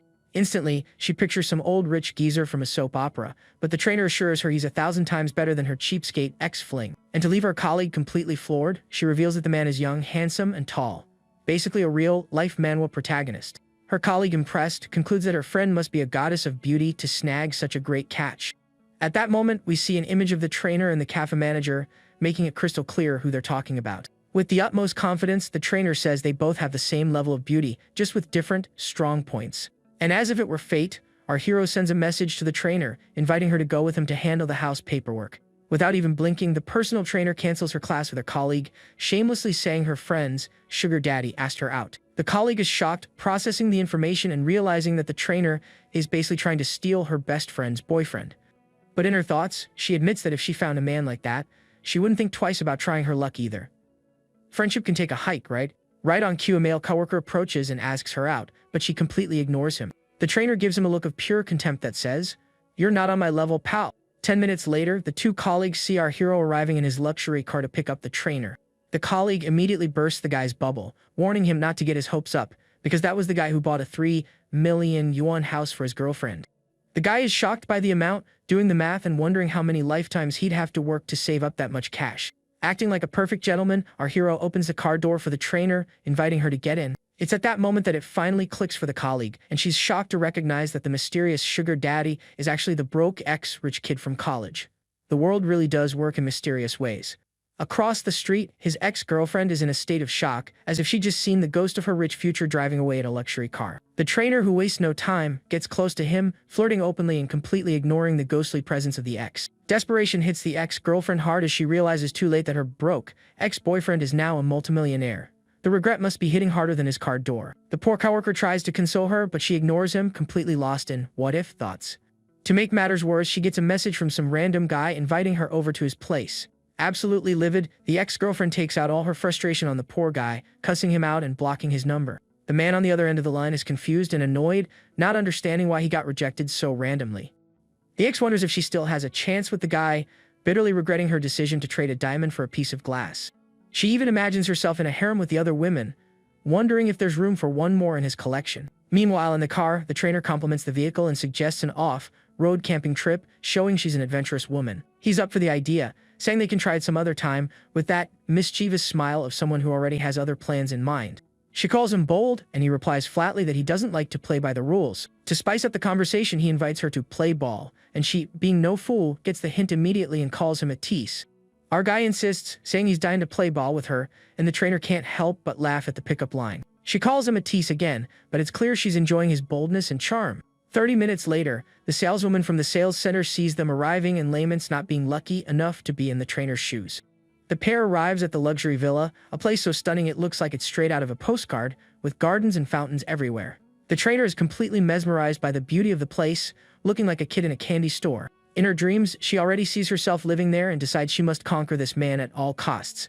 The saleswoman explains that the villa is over 600 square meters and can be decorated exactly as they wish. The system, ever generous, congratulates our hero and offers 20 million for the home renovation, double the property's value. The money never stops. He, as a good servant of the system, accepts the generosity and gets ready to spend all that cash. Our guy asks the saleswoman if she knows any good renovation companies in the city. The trainer, who never misses a chance to show off, asks to record a video to post on her social media. He agrees on the condition that she doesn't show his face and teases her about her followers. She reveals proudly that she has over 50,000 followers, mostly local fans. The young man, curious, asks if she has a lot of fans and tries to peek inside her car. In a playful tone, he says she has the premium version for her fans, while others see the regular version. Riding the wave, our guy invites her to participate in a review video for his bar, and she accepts immediately, super excited. The trainer asks if they're going back to the gym, but he already has other plans in mind. He reminds her of their ball game, but she, playing hard to get, accuses him of being just like all the other men. Ignoring her comment, our hero floors the accelerator, enjoying the speed and thrill of the moment. The trainer is startled by the sudden acceleration, but he reassures her with a confident smile. He teases her, saying that if she cares so much about her friend, she might as well take her place. The trainer replies that he wishes, showing she's not going to give in so easily. In her thoughts, she knows that giving in too quickly would make her seem easy and that she needs to play it cool to keep him interested. Her plan is clear: tease him and make him work hard to win her over. Arriving at the gym, she says goodbye, telling him to stop by any time, and leaves. He says goodbye back, telling her they should play ball sometime, and watches her go with a smile. Through the glass door, the trainer watches him with a mysterious smile, already planning her next move. She barely walks into the gym before the manager scolds her for missing work and violating her contract. She defends herself, explaining she had a personal emergency and even reimbursed the client double. The manager says that even with the reimbursement, the client filed a formal complaint. The trainer realizes he's trying to manipulate her to get something, but she doesn't fall for the trap. She thanks him for the warning and tries to leave, but he insists, inviting her to lunch. The personal trainer rejects the invitation flat out, saying she brought her own lunch and leaves without another word. In her daydream, she dreams of being carried in our hero's arms, imagining a life of pure luxury. The trainer thinks she's destined for a better life and that no one will stand in her way. In another room at the college, two secretaries are discussing our hero's admission to the startup incubator. They decide they need more information before making a rash decision about such a large investment. Secretary Kong suggests a preliminary meeting with Professor Lee to discuss the matter further. The other secretary is surprised, as their presence at a meeting would be a huge event at the university. Meanwhile, in the dorm, a desperate classmate asks our hero for advice on how to win over a girl. Our protagonist takes a look at the messages and realizes his friend is being more persistent than a telemarketer. The classmate brags all happy that she now replies to all his messages. Our hero, with zero patience to play Cupid, suggests he ask another dorm mate for help. The friend refuses, saying our protagonist is the master of the subject in their dorm. The classmate keeps insisting, and our hero, just to get rid of him, agrees to help. The friend celebrates, believing his conquest is now guaranteed with the sensei's help. Suddenly, the door opens and, like a movie scene, the secretaries and Professor Lee appear. The professor asks if our hero is in the dorm, and the classmate confirms it immediately. The friend invites them in, and the other classmate gets nervous, wondering if he broke some law. To make matters worse, the rival starts spreading rumors that our hero is involved in illegal activities to have so much money. The rival says his money isn't clean, that the college leaders are holding him until the police arrive. His roommate scolds him, but the rival, full of envy, tells him to just wait and see what happens. The professor introduces him to the secretaries, and the classmate gets even more tense about the situation. To everyone's surprise, Secretary Kong invites him to dinner, and our hero accepts without blinking. He seizes the opportunity and suggests they talk about the startup incubator during dinner. The classmates watch the scene, still thinking he's under investigation. His friend, on the other hand, is super impressed by how important the guy seems to be. The rival is shocked, realizing our hero is playing on a completely different level than him. At the restaurant, Secretary Kong gets straight to the point and asks him to talk about his plans and demands. Our hero makes it clear that to invest, his conditions must be met, and the secretary agrees. His main demand is complete autonomy over the investments, with no interference from the school. The other secretary is outraged by his audacity, but Secretary Kong calms him down and asks our hero to continue. He argues that without funding, the success rate doesn't matter, and that their goals are the same. With the confidence of an emperor, our guy takes a sip of wine, showing he's in total control of the situation. In his mind, he plans to use the startup incubator to build his own team of elite professionals. The young man realizes the system's missions require many women, and the college is the perfect place to recruit. The secretary says he needs to consult the education leaders, and our hero calmly agrees to wait. The dinner ends, and the professor offers to take our hero home, since he had a little to drink. On the way, she compliments the space in his new car, impressed by the vehicle's comfort. He comments that he got tired of sedans and wanted to try an SUV this time. The professor gets a call from her sister, who cancels the help she was going to give with the move. Our guy overhears the conversation and asks if she's moving, and she confirms that her old lease ended. Like a good student, he offers to help her move, but she declines, thinking it's not appropriate. He insists, saying he's her student and helping her is no big deal. The professor gets a little embarrassed, noticing for the first time how handsome and attractive he is. She remembers the bag he gave her, and it finally clicks it must be genuine, and he's probably interested in her. The woman questions him about the bag, and he confirms he remembers the gift. Without beating around the bush, he reveals the bag was an original, a gift for the professor he likes. She turns bright red at his confession, and he tries to play it off, saying it was a respectful gift. The professor feels conflicted, as she's older and, above all, he's her student. He reassures her, telling her to focus on driving and that he's not giving up on her. Arriving at her building, she asks if he's going home to sleep, and he says he's going back to the dorm. The professor suggests he leave the car there and pick it up the next day, handing him the keys. In a moment of pure boldness, he gives her a surprise kiss, leaving her completely stunned. In her thoughts, she's amazed at how bold he's becoming, kissing her directly. The woman calls him a bad student and runs inside, all flustered and with her heart pounding. The moment the mood cools down, he gets a call from the cafe employee, asking him to open the door for the former owner. Out of nowhere, the former cafe owner shows up and apologizes for bothering him, explaining she forgot her son's toys. He, being a gentleman, invites her in, saying it's no problem at all and she can look around calmly. The woman enters the cafe and feels a pang of nostalgia, like revisiting a scene from a happy moment in her life. She starts looking for her son's toys, which seem to be scattered all over the cafe. Our hero watches her, curious, and asks her son's age, trying to break the ice. In the middle of the search, he finds a bottle of wine and wonders if the former owner used to drink there alone. She says she's got everything and gets ready to leave, but he notices she's a bit hesitant. The former owner admits she's feeling nostalgic, remembering all the days she spent in that cafe. Noticing the sadness in her eyes, he invites her to come back whenever she wants for a visit, no strings attached. She, with an air of mystery, says she might not be able to come back, and he, being no fool, invites her for a drink. The woman hesitates, but he insists, saying there's nothing inappropriate about having a drink to relax. He pours the wine and gets straight to the point, asking why she's so down, already guessing the problem was her family. Our guy then reveals that he knows about her husband and the harassment his employees suffered. The woman is completely shocked to find out he knows about the affair, already imagining the worst-case scenario. He immediately reassures her, saying her husband calmly harassed the employee. The former owner then vents and reveals she was already planning a divorce and had even collected evidence against the scumbag. She regrets marrying him but confesses she's hesitant to make a decision because of their son. Acting like a true counselor, he advises her to make the right decision, thinking about her son's long-term well-being. The woman agrees, realizing he's much more mature and charming than she had imagined. He, to top it all off, compliments her, saying that being with a handsome man can make any woman feel better. Suddenly, like a soap opera plot twist, she kisses him, leaving our protagonist completely surprised by her action. He stands there, wondering what the heck that kiss meant, while she simply leaves, leaving him confused. In her thoughts, the former owner blames the kiss on the wine and feels satisfied with what she did. Still processing what happened, he calls the cafe manager, telling her he's sleeping over at her place tonight. 20 minutes later, she welcomes him home, surprised to see how much he's had to drink. He makes up the excuse that it was a dinner with school leaders and he couldn't refuse a drink. She, super attentive, helps him sit down and offers to make him some tea to feel better. The guy hugs her from behind, asking for a warm hug before anything else. She, already suspicious, questions his intentions, but he assures her it's just a hug. The woman feels tricked, remembering all the other excuses he's used to get what he wanted. She questions his character, but he ignores her, continuing with the tight hugs. He, playing the victim, asks if she doesn't trust him anymore, and the woman gives in, saying they can sleep together. Our hero thinks she's still very conservative, but that there are other ways to enjoy the night. With an Oscar-worthy performance, he pretends to feel cold and sneezes, drawing her attention to the air conditioner. She offers to adjust the temperature, but he, with a plan in mind, says it's not necessary. He pulls her close, saying there's no need to adjust anything if they share the same blanket. Our guy hugs her under the blanket, leaving her breathless with the sudden closeness. With a smile, he says he's not cold anymore, and she moans in pleasure, completely surrendering to the moment. The next morning, he finds a cute note from her, saying she's already left for the cafe.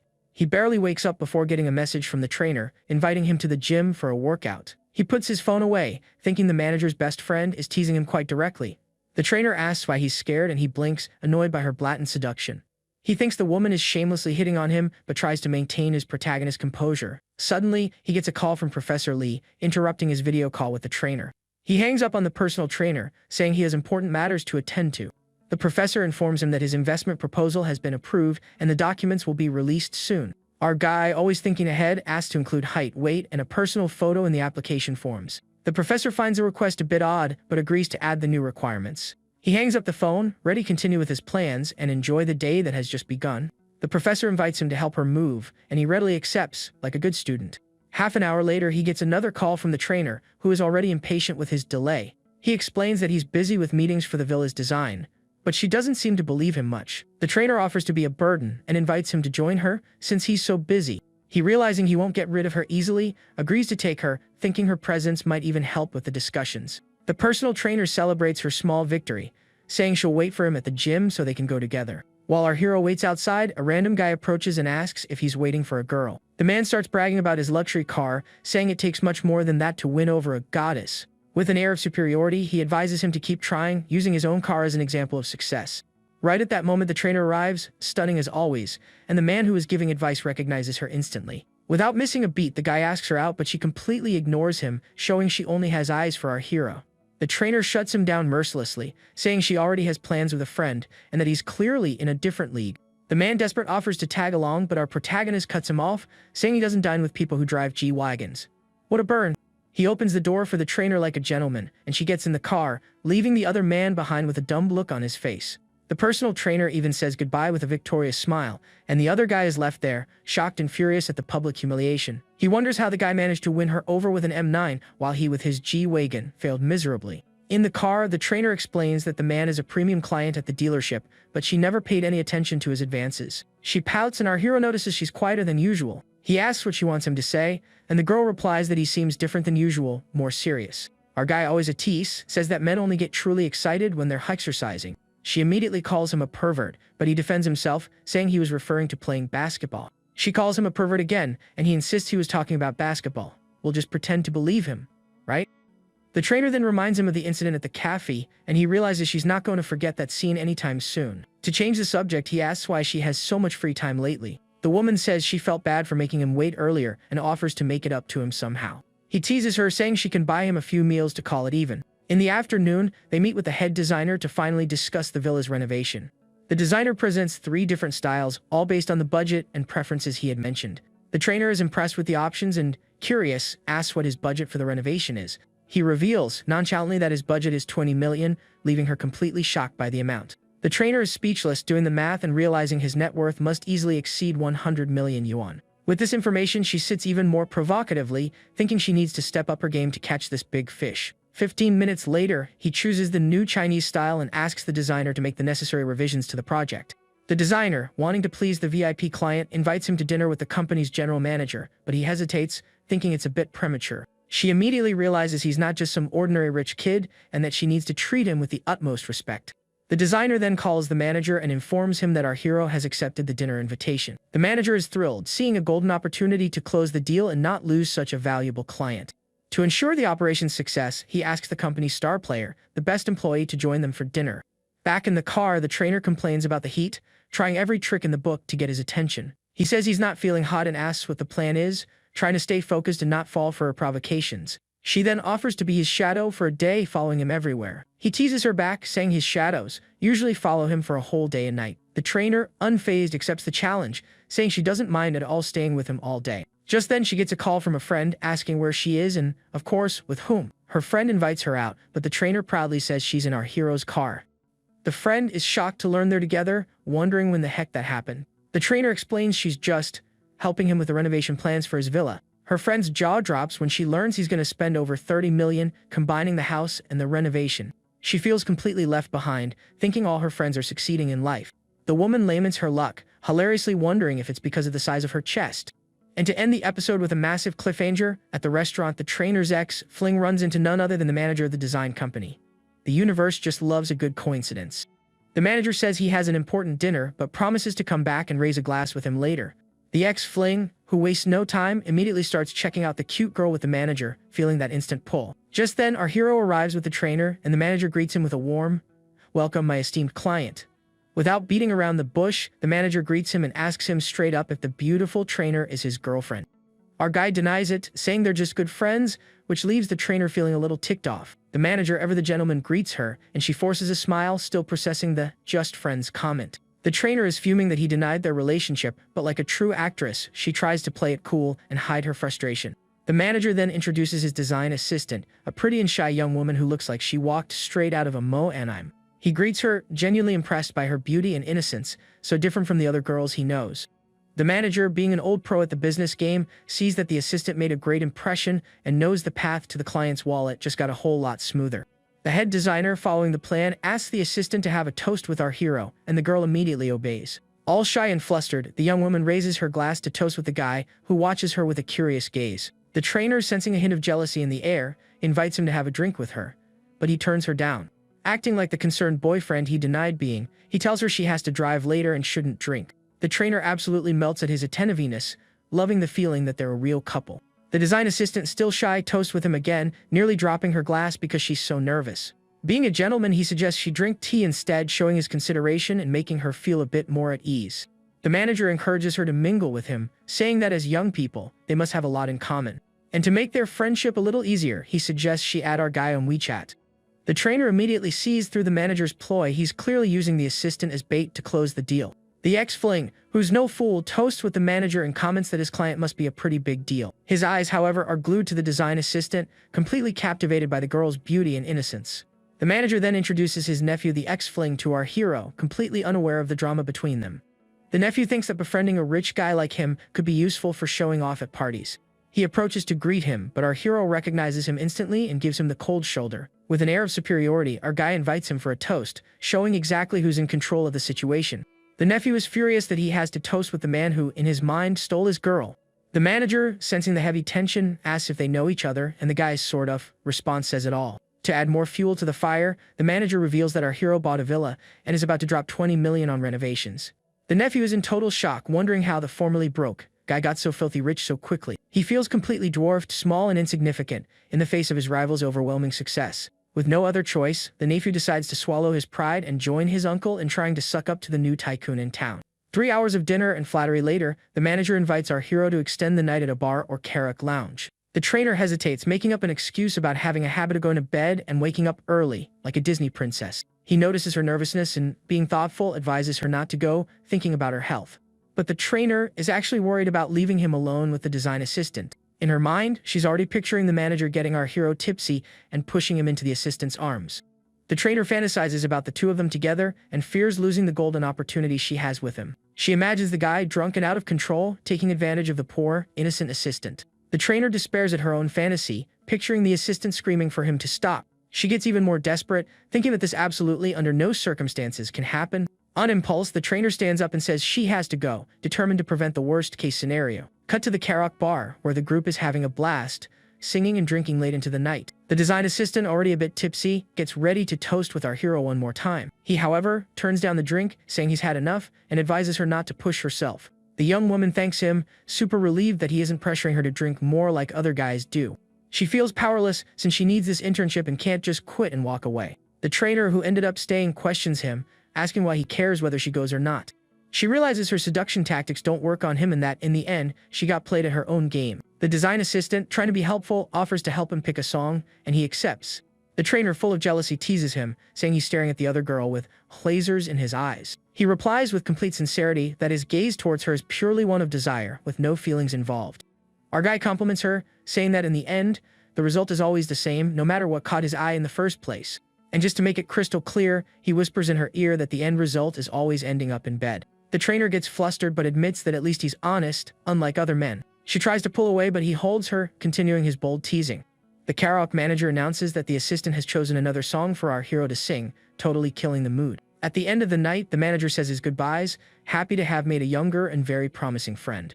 Our hero compliments the design company, saying he'll seriously consider them for the renovation. The manager leaves with the head designer, and our protagonist is left wondering about the assistant. The head designer says goodbye, assuring him that she'll get the tipsy assistant home safely. He offers to call a car for the trainer, but she, with other plans in mind, refuses the offer. Our guy says he'll just get a hotel room then, and she questions him, surprised by how direct he is. He teases her, asking if by any chance she's going to let him crash at her place, leaving her flustered. The trainer realizes that if she doesn't act now, another woman will swoop in and win him over. She approaches him with a determined look, and the affinity meter, like something out of an anime, shoots up to 75, showing her interest is the real deal. He's surprised by the sudden jump in affinity, not understanding what he did to deserve so many points at once. Acting like nothing happened, our guy offers again to call a car for her, but the trainer refuses to leave. She gets annoyed by how slow he is, thinking, "What part I want to stay with you, does he not get?" Finally getting the hint, he invites her to switch hotels with him, and she accepts immediately, ready for the night ahead. On the way, the trainer gets nervous, hoping he'll be at least a little gentler than he was with her friend. From a distance, a man watches them, envying our hero's luxurious life, and especially the beautiful woman by his side. Arriving at the most exclusive hotel in the city, he simply asks for an executive suite for a whole month, as casually as if he were ordering a coffee. The trainer is shocked by the request, unable to believe he's just going to live in a luxury hotel for a month. He pays the bill without even blinking, thinking that with the system's triple cash back he won't lose a dime. The woman, being very observant, catches the hidden meaning in the room number and gets excited by his boldness. Once in the suite, she admires the city's night view, amazed by the luxury and beauty of the place. For a moment, the trainer feels a little guilty about her friend, but hopes this night will be a good start to her new life. He comes up behind her and whispers that in his eyes, she's the only one, and now they can finally start to play. The woman jumps when she realizes he didn't close the curtains, afraid someone might see them. He reassures her, saying they're on the 52nd floor and that no one, except maybe Superman, could possibly see them. Without any more hesitation, the two give in to their passion, with the stunning city view as their backdrop. The next morning, our hero wakes up feeling refreshed after an intense and very, very satisfying night. He watches her sleep, thinking about how sensitive she is and that deep down, he was concerned for her well-being. The trainer wakes up and, seeing him already up, questions him, saying he looks ready for another round. He jokingly says he held back for her sake, but she calls him a brute and asks to sleep a little longer. As a reward for the great night, our guy offers her a car worth up to 3 million yuan. Just like that. She's in a state of shock over the offer, unable to believe she can just pick any car she wants. The trainer hugs and kisses him, declaring her love and eternal gratitude for the unbelievable gift. He thinks to himself about how the coffee shop manager would feel if she knew he spent so much on her best friend. Without a second thought, she picks a Porsche worth over 2 million, and he agrees without the slightest hesitation. The trader then reveals very casually that the coffee shop manager prefers Maseratis, and he gets a thoughtful look on his face. She, noticing his expression, asks if he's thinking about buying a car for the manager too. He confirms, saying he's considering the idea, which makes the personal trainer a tiny bit jealous. The trader feels like the luckiest woman in the world, but is content with what she got, not wanting to push his generosity. Later, the trainer's friend asks her about the night before, and she makes up some random excuse to avoid telling the truth. The coffee shop manager, in turn, accuses her of being way too flirty and hitting on him right in front of everyone. The other friend just bemoans her own luck, thinking her two friends are doing way too well in life.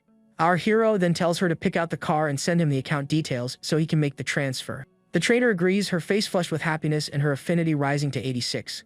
Mission accomplished. Looking at the numbers, he realizes her affinity is getting dangerously close to 90, which means the final reward is near. Out of the blue, the coffee shop manager invites him over to try some new recipes she learned, using food as bait. He says he's busy, but, to make up for it, reveals that he plans to buy her a car, leaving her completely surprised. She, always the sensible one, refuses the gift, saying she already has a car and that he doesn't need to spend more money on her. But he insists with that charming way of his, saying he loves buying things for his woman and that, thankfully, money is no object. Our guy even adds that her car can't cost less than 2 million, shocking her with his level of extravagance. Changing the subject drastically, he decides to be honest and asks if she would mind if, by any chance, something happened between him and the trainer. The coffee shop manager, with her heart in her throat, admits that she would mind, but that she'd rather not know the truth if it's going to hurt her. He, a master at soothing hearts, reassures her, saying she's one of a kind and that no one in the world can replace her. The guy guarantees he only said that to her in a desperate attempt to put out the fire of jealousy he himself started.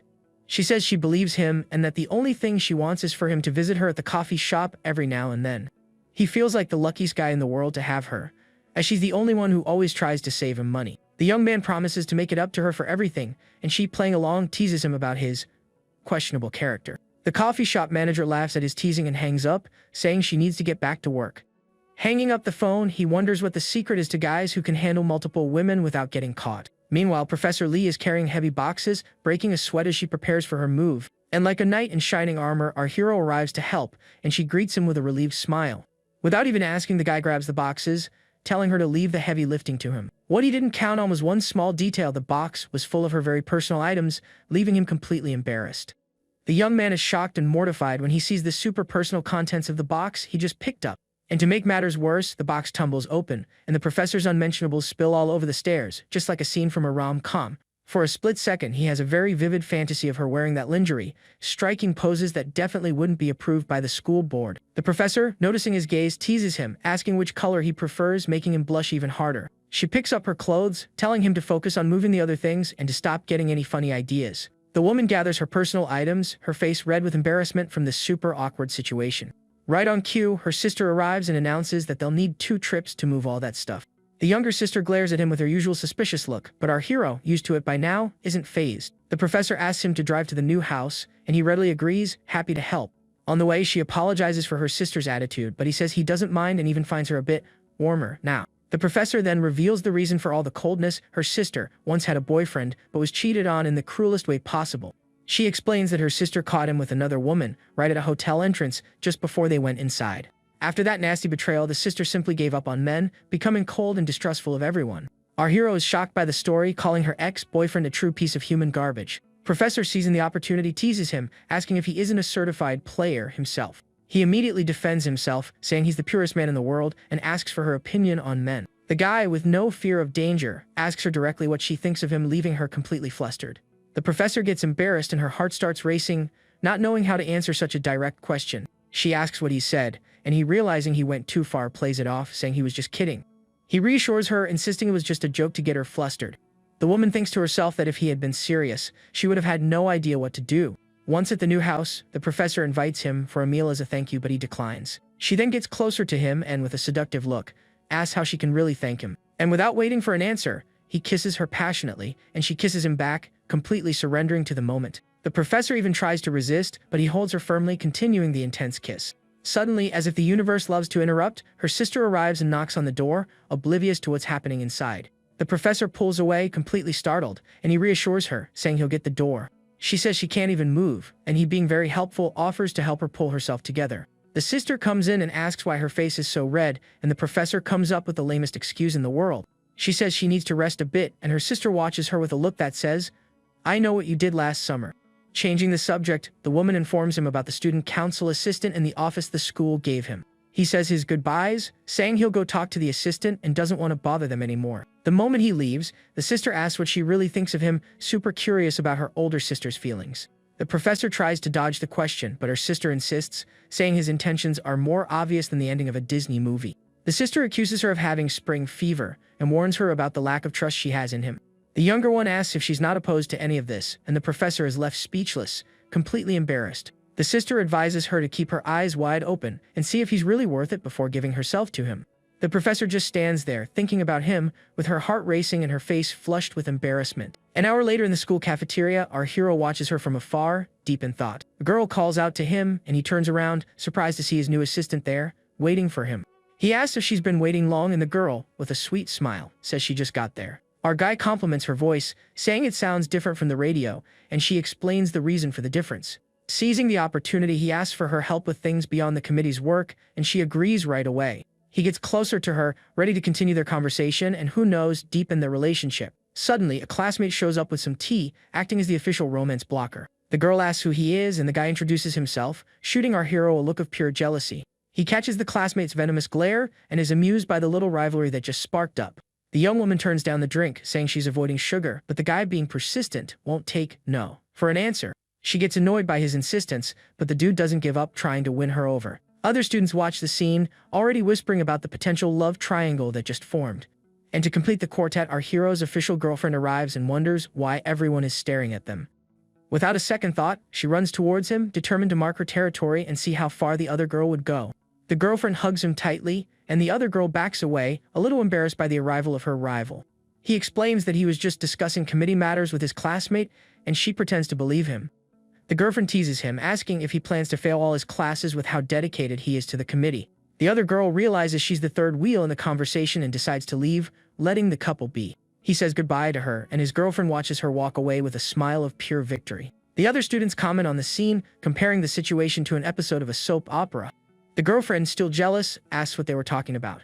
He explains it was about the entrepreneurship center, and she realizes how possessive she's being. The girlfriend says her goodbyes, saying she has class and that they haven't seen each other in 2 days. Before leaving, she gets close to him and says that today she wants something iced, and leaves with a suggestive look. Watching her go, he thinks to himself that she's an insatiable cutie. The moment she leaves, he gets a call from the trainer, who informs him of the final price of the car she chose. Without beating around the bush, the trainer offers to come to the hotel, bringing 2 different outfits for him to choose from. He plays dumb, but she insists, saying he'll know what it's about when he gets there. Our guy is torn, wondering who he should spend the night with, the manager, his girlfriend, or the trainer. He feels overwhelmed with so many options and, when in doubt, decides the best thing would be to go with all 3 at once. Meanwhile, at Professor Lee's house, the sister asks if they're going to cook dinner at home. The professor agrees and, on an impulse, suggests inviting our hero for dinner as a way to thank him. She gets all flustered by her own suggestion, but her sister encourages her to invite him. The sister says it's just a way to thank him for his help with the move, no big deal. The professor thinks about his bad boy vibe and, for a moment, feels an urge to take a bite out of him. The sister teases her, saying she's just testing him to see what his true intentions are. The professor finally agrees to call him, and her sister watches her with a mischievous smile, like someone who knows everything. She sends him a text, inviting him to dinner as a thank you, adding another option to his evening menu. He feels completely overwhelmed with so many invitations and decides he needs to turn some down to keep his sanity. Arriving at the professor's house, she greets him and says that dinner will be a little while. He comes inside and feels right at home, looking at the decor and the super cozy atmosphere. The guy is impressed with how quickly the professor managed to make the place feel like a home. He asks about her sister, and the professor, with a smile, says she's taking a shower. The professor, nervous about their proximity, asks him not to get any closer, but our hero says he just wants to help. She tells him to go to the living room, but he, being stubborn, insists on staying in the kitchen to keep her company. He gets a little closer, and the professor, now in a panic, says they're already close enough. The guy, with a smirk, says there's still half a meter between them and questions her about her true intentions.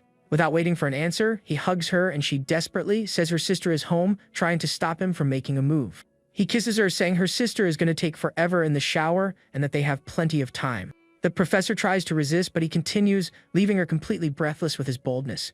And as if the universe has a timer for chaos, her sister gets out of the shower right at that moment, interrupting their intimate moment. He, keeping his cool, reassures her, telling her not to panic, and gently pushes her away. She warns him not to act like that again, and he comforts her, saying he knows exactly how she feels. During dinner, he compliments the food and the sister in full-on FBI interrogation mode starts asking questions.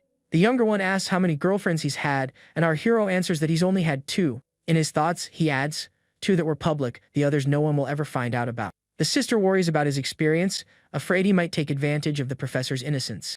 Our guy thinks that if she knew about all the others, she would have a heart attack right there at the dinner table. The sister continues her interrogation, asking about his family and if he has any siblings. 10 minutes later, he realizes the sister is actually trying to get to know him better, not just judge him. He smiles, thinking his little sister-in-law is starting to like him, which is a great sign. And to test the limits, he touches her foot under the table, and the professor is shocked by his audacity. She gets annoyed with his move, thinking he completely underestimated her courage. The professor, worried about her sister, makes up an excuse to go wash some fruit in the kitchen. The sister notices that the older one is quieter than usual and questions her suspicious. He says his goodbyes, saying he has things to do and needs to prepare for the next battlefield. As soon as he leaves, the sister advises her to test him more to find out what his true intentions are. The professor admits that he's more mature than he seems, but also very, very bold for a taste. Meanwhile, at the manager's apartment, she questions him about his rush to leave the coffee shop early. He teases her, saying the night will be more than enough compensation for the lost time. She then puts on her work uniform, wondering why on earth men are so into this stuff. He, with a mischievous smile, says that one day she'll understand and gets closer to her. The guy kisses her passionately, and she kisses him back, completely surrendering to the moment. Her affinity rises to 90, and he realizes this kind of exercise is super effective for leveling up. The system rewards him for completing the mission, and our hero is eager to find out what the legendary prize will be. He gets an increase in length, a credit for car purchases, and a skill pack. It's the complete package. Without wasting any time, the guy activates the new skill, ready for a long and intense night with the manager. She's startled by the sudden change in him, not understanding what's going on. He teases her, saying this is the answer to her question about men's fetishes. The woman feels different, as if she's been emptied out from the inside, and questions him about it. He asks how he's different, and she replies that he's different in a very, very good way. The guy promises more surprises in the future, and she moans with pleasure, eager for what's yet to come. He thinks that her current state is the greatest compliment a man can receive from a woman. Curious, he explores the skill pack, confused to see options for cooking and hairdressing. Without a second thought, our hero chooses the combat skill, thinking it might come in handy in an emergency. He then imagines using the appliance repair skill to get closer to the professor. In his fantasy, the professor thanks him for the repair, and he feels satisfied with his choice. She offers to wipe the sweat from his brow, and he surrenders to that moment of pure intimacy. He realizes that, in the end, the appliance repair skill is the best strategic choice. The guy is left wondering who will be the next to reach level 90 favorability. Suddenly, the coffee shop manager gets a call from her mom, who sounds worried about the family situation. She reassures her, telling her to let her know if anything happens, but hangs up the phone with a worried expression. He comforts her, and she reveals that her father had a stroke because of his drinking. The woman blames herself, thinking that if she had gone on the arranged blind date, her father wouldn't have drunk so much. He consoles her, saying he'll go with her when it's time to visit her father in the hospital. She feels conflicted, as their relationship isn't official, and it would be strange to bring him to meet her family. The guy, always helpful, offers to help with the medical expenses, and she thanks him, touched. The next morning, he finds a note from her, saying she had to rush to her hometown. He gets a message from his assistant and wonders what she wants so early. The young woman sends photos of tables and chairs for the office, and he, trusting her good taste, lets her decide. He's impressed by her proactive attitude, thinking he hired a great employee. The assistant is interrupted by that persistent classmate who wants to help her clean up no matter what. She scolds him, saying she doesn't need help and that he's not even on the student council. The classmate whines, complaining that he can't compete with a richer, better-looking guy. The assistant realizes that, with so much money, our hero must be worth hundreds of millions. She decides she needs to show her full potential to be able to stand by his side. Meanwhile, in the manager's hometown, she discovers her father isn't in the hospital and that she's been tricked. Her mother explains that she lied to get her to come for a blind date she had arranged. A nosy aunt introduces her to a man, saying he's a great catch for her. The aunt praises the guy, saying he has his own company and has already bought a car and a house. The man brags about his car, a 5 Series, trying to impress her with his financial status. The coffee shop manager even compliments the car, but her expression clearly says, "Nice, but I've seen better." The suitor gives her a gold ring as a welcome gift, and the aunt praises his generosity. The aunt and her mother start celebrating, thinking he'll be a perfect and wealthy son-in-law. The coffee shop manager, fed up with the whole charade, pulls her mother aside for a private chat, visibly irritated. Her mother scolds her, saying she's not being a good hostess to the guest of honor. The woman gets tired of the comparisons and says she doesn't want to talk to her mother about it anymore. With no other option, she sends a message to our hero, explaining the trap she's in and asking for help. The manager is surprised to learn he's on his way to her house, wondering what he plans to do. She tells her mother a friend is coming, and her mother, suspicious, asks if it's a man or a woman. Her father, oblivious to everything, toasts with the suitor, praising him and saying they make a perfect couple. 15 minutes later, our hero arrives with a mountain of gifts, surprising everyone with his grand entrance. And to leave no doubt, he introduces himself as her boyfriend, leaving the entire family in shock. The suitor and the aunt are frozen, not knowing how to react to the unexpected arrival of the rival. Her mother asks why she never told her about her boyfriend, completely surprised by the news. Our guy, to mark his territory, shows them a jewelry box, saying he brought a few little gifts for her parents. He even adds that they'll be family in the future, impressing her parents even more. The girl's parents are speechless, wondering how much all those luxury gifts cost. And he answers as if it were nothing. Oh, it was just around 300,000, shocking everyone in the room. The family is stunned by the amount, thinking that a normal person would never say something like that so casually. The suitor, feeling deceived, asks the aunt why she didn't tell him the girl already had a boyfriend. The man feels completely humiliated, thinking his gifts now look like a bad joke. In a desperate attempt, he suggests the boyfriend might be fake and offers to run a check on his background. The aunt, on the other hand, can only stare at the jewelry box, impressed by the wealth of her potential new son-in-law. Curious, she asks his age, and our hero replies that he's 21, leaving her even more shocked. The aunt doubts the story, thinking a 27-year-old woman would never date a kid. Her parents exchange suspicious glances but prefer to say nothing and just watch the scene unfold. He very calmly explains that he has a few side hustles in finance and other industries. The aunt, wanting to expose him, challenges him, asking if he even has a house to marry her niece in. The suitor thinks that now he's gone too far and will finally be exposed as a huge liar. The aunt accuses him of faking it, saying that honesty is the key to any relationship. Her parents get worried, thinking the guy is just showing off to impress them. And just when it looks like he's cornered, the coffee shop manager steps in, showing everyone the deed to the house he bought for her. Checkmate. The aunt, as suspicious as a soap opera villain, doubts the authenticity of the deed, thinking he whipped up a fake document just to show off. Without even flinching, our hero simply transfers 1 million into her account to decorate the house, leaving her speechless. The coffee shop manager is shocked by the transfer, saying the decorations won't cost anywhere near that much. The whole family is slack-jawed, counting the zeros on the phone screen and confirming the absurd amount of 1 million. The aunt grabs the phone to get a closer look and sees with her own eyes that the transfer is 100% legit. And for the final humiliation, he says that's just some pocket change and she can use the rest however she wants. The suitor, feeling like the smallest man on earth, admits defeat, utterly humiliated and lamenting his lost chance. But, being smart, he decides to stay in touch, thinking that having a rich friend could be useful in the future. Our hero also reveals that her house cost 3 million and his villa a measly 10 million. The aunt finally realizes that he knows how to please people and that, in the end, he's a great match for her niece. Completely embarrassed, she apologizes for her earlier rudeness and starts treating him with the utmost respect. He, being magnanimous, reassures her, saying they're all family now and she doesn't need to worry about it. Her parents praise him for his thoughtfulness, completely overjoyed with their new millionaire son-in-law. Just then, the manager's younger sister arrives, and her mother greets her with a grin from ear to ear. The coffee shop manager introduces our hero as her brother-in-law, and the sister greets him shyly. He observes her, thinking she's just as beautiful as her sister, just with a more youthful vibe. During dinner, he toasts her parents and invites them to see the house, and of course, the new car. The aunt is shocked, realizing he's not just buying gifts for his girlfriend, but for her parents too. The girl's parents are speechless, completely surprised by the generosity of their new son-in-law.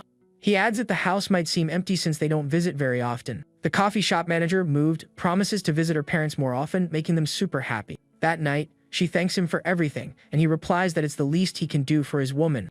She thanks him again, and he comforts her, saying she's his woman and he'll always take care of her. With a cheeky little smile, the guy asks if her parents will let them sleep in the same room, and she immediately says no. She explains that he'll sleep in the guest room, but that she'll join him later when everyone is asleep. At 11 p.m., she sneaks into his room asking if he's asleep yet. He says he couldn't possibly sleep without talking to her first, with that smile of someone who knows what's about to happen. Our guy compliments her, saying she understands him perfectly and pulls her into bed. Meanwhile, her sister wakes up and, curious, goes to the guy's room to see what's going on. She hears the sounds coming from the room and is shocked by the scene her imagination starts to create. The sister presses her ear against the door, listening to the sounds and getting completely embarrassed. Her face turns red, surprised by the intensity of what she's hearing on the other side of the door. The young woman thinks that her brother-in-law is really strong, impressed by the performance she's hearing. She swallows hard, feeling a mix of curiosity and a shame she's never felt before.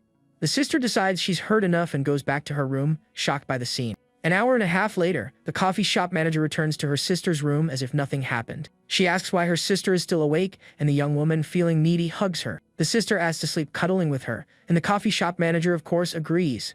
She hugs her, telling her to sleep well, and the two snuggle up in bed. The coffee shop manager thinks about how much her sister has really grown up, feeling super protective. Back at the office, the assistant asks if he needs any adjustments to the setup. He compliments her on her efficiency and beauty, thinking she would make a great personal secretary. The young woman then presents the first batch of applications for the startup incubator. He takes the forms to review, ready to start evaluating his classmates' projects. Our guy gets annoyed with the heavily edited photos, thinking the applicants are going way overboard with the Facetune. He decides to skip the photos and go straight to the business plans, more interested in the ideas than the looks. Suddenly, the young man comes across a proposal to open a sexy lingerie shop on campus, a bold idea. He discards the low-quality proposals, thinking he can't just mess around with the system's money. For a moment, our guy dreams of a life of luxury, working hard to please all the women in his life. He decides he needs real business experience and that the incubator is a great place to start. The young man already plans to turn his small company into a major corporation in the future. He dreams of becoming a legend and contributing to society, not just being some rich playboy. With that, our hero rejects all the proposals, saying they're unrealistic and need a new plan. The assistant very intelligently suggests that the problem might be the sample size, which is still too small. He then asks to ramp up the promotion for the project to attract more qualified candidates. She agrees to spread the word on the school radio and social media to reach more students. The young man also suggests a second-round exam with questions on management and international trade. The assistant agrees to take care of everything, and he thanks her for her excellent work. He realizes that having practical talents like her is the key to his future success. Our guy concludes that he needs not only favorability, but also capable and loyal subordinates. At the gym, the manager scolds the trainer for being late and missing work. She explains that she had an emergency and that she already notified the client and refunded her. The manager accuses her of missing work without his approval, completely ignoring her message. The trainer confronts him, telling him to read the message where she asked to take lunch and notified him of the emergency. He accuses her of absenteeism, and she gets fed up with his abusive and manipulative attitude. Having had enough, the trainer quits, tired of being pressured and undervalued by her boss. A concerned colleague asks if she really quit, thinking about her future. Another colleague, more envious, spots her luxury car and wonders how she got it. The manager is shocked when he sees the car and realizes too late that she found a sugar daddy. Without wasting any time, she sends a message to our hero, saying she lost her job and needs some comforting. He invites her to be his exclusive personal trainer, and she accepts immediately, super excited. The guy rewards her with mini goals to enjoy, and the girl absolutely melts. The trainer says goodbye, telling him she'll be waiting for him in the executive suite with a super seductive smile. He arrives at the hotel, but she playfully stops him from entering, saying he's late. Our guy, playing along, decides to leave, and she stops him right away, saying it was just a joke. The trainer pulls him inside, begging him not to leave and explaining she was just trying to set the mood. He challenges her to beg a little, to see if her attitude is sincere or not. She asks where her attitude wasn't sincere, and he's amused by the situation. The guy says he felt a little bit of sincerity and forgives her, with a smile on his face. He turns to enter the room, and she follows him, ready for the night ahead. He gives in, saying he won't leave because of her, and kisses her passionately.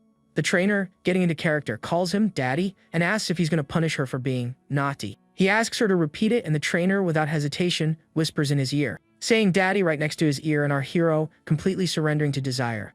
The two give in to their passion for a full hour. The trainer feels completely satisfied and experienced a passion she had never felt before. In her thoughts, she admits that even without the money, he was already attractive enough to win her over. He invites her for another round, saying he's ready to go all night if needed. The woman is shocked by his energy, wondering how he can be ready for another round so quickly. After another hour of intense workouts, she complains about his lack of gentleness, completely exhausted. He teases her, saying he only used 50% of the force he usually uses with the other one. The trainer accuses him of lying, saying the difference between last time and now is massive. Suddenly, he realizes he's actually lost weight and energy and gets worried about his health. The guy checks his stats in the system and sees he's lost 2 kilograms and 3 health points. The grind is taking its toll. He invites her to work out the next morning, and she mischievously gets the hint. The young man clarifies that he's talking about a real workout at the gym and that he feels too skinny. She teases him, saying he finally realized he's a skinny mini. The trainer apologizes for the joke, and he challenges her to help him create a serious workout plan. Like a true professional, she agrees to help him, saying she'll create a complete diet and exercise plan. The trainer says her goodbyes, telling him she'll use the hotel gym and buy him some workout clothes. Right on cue, the system, which is like a digital personal trainer, activates a fitness dashboard and a mission for him to become the campus heartthrob in 1 month. Surprised, our guy wonders where this new menu came from, as if he unlocked a secret DLC in the game of life. His stats are displayed on the screen, and he, as focused as a gamer going for 100% completion, decides to focus on his weight and body fat to complete the task. He then discovers that the system has other sections, like administration and investment management, basically a crash course on how to become the next Elon Musk. The young man smiles with the confidence of someone who just found a walkthrough guide, knowing he can master skills in a month that would take others years. The next day, the trainer arrives with a fitness meal she prepared herself early in the morning in full Heim wife style. The food looks delicious and super balanced, with vegetables, eggs, and other healthy things that would make any nutritionist tear up with joy. With a slight blush, he compliments the meal and thanks the trainer for the kind and very thoughtful gesture. She warns him not to torment her like he did last night, but he teases her back with a smile that says, "Challenge accepted." The woman then tells him to hurry up and eat, because they need to hit the gym for their workout. Focus on the mission? After the meal, the couple arrives at the hotel gym, ready to start their training and become the terror of the machines. One guy at the gym is so mesmerized by her beauty that, in a moment of pure distraction, he ends up dropping the weights on the floor. Classic. Another man gets distracted by the girl's curves and, like in a cartoon, ends up falling off the treadmill in a totally clumsy way. The trainer starts helping him with one of the weight machines, explaining the exercise with all the patience in the world. A gym, Gore gets so worked up by the scene that he has to look away to avoid getting in trouble with his girlfriend, who's right next to him. A muscular guy, your typical gym bro, thinks enviously that a skinny dude like our hero doesn't deserve a woman like that. The girl continues to instruct him on the correct form for the exercise to avoid injuries and maximize gains. Professionalism is everything. And as if the universe loves drama, his ex's new boyfriend recognizes him and is shocked to see him there with an even more beautiful woman. She notices the guy's fatigue but encourages him, saying it's not bad at all for his first day of training. He teases her with a pickup line, and the woman calls him obnoxious, with an embarrassed smile showing she liked it. The man is furious because he can't even talk to his ex, while the MC is openly having fun with another girl. With an evil grin like a B-movie villain, he decides to expose the supposed cheating to see how the new girl will react. Full of himself, the guy approaches the couple with a smile faker than a $3 bill, getting ready to stir up trouble. Our protagonist recognizes him and asks what he wants, while the other guy says he just came to say, with a straight face. Having zero patience for side characters, the trainer gets annoyed by the interruption and tells him to leave so he doesn't bother them. Completely ignoring the warning, he provokes him, asking where the girl he took to the mall the other day is. With a malicious look, he waits for the woman to get furious and start an epic fight with our hero. 20 seconds later, the couple continues their workout, not giving a single care about the man's provocation. Indifference is the best weapon. Shocked by their lack of reaction, he insists and asks if she didn't hear what he said about the other girl. Our hero then scolds him, saying that's enough, as they barely know each other and he's already getting way too familiar. The guy ignores the warning and continues his provocation, telling the girl not to be fooled by him. To everyone's surprise, the woman says she doesn't care and would be happy even with 3 at the same time. Plot twist. With a smile, she says that his happiness is what matters, and if he's happy, she's happy too. The trainer finishes by saying that our hero bought her a car worth over 2 million yuan. The famous irrefutable argument. The man is shocked and wonders what kind of bizarre relationship they have for her to accept cheating so calmly. The woman then wipes the guy's face and tells the man to leave, as he's distracting them from what really matters. Defeated and completely humiliated, the man leaves, grumbling about how ridiculous people are these days. The young man explains that she's his trainer and assistant, and that she wouldn't care about these things. Or would she? 2 hours later, she praises his performance but warns him that the training intensity will increase tomorrow.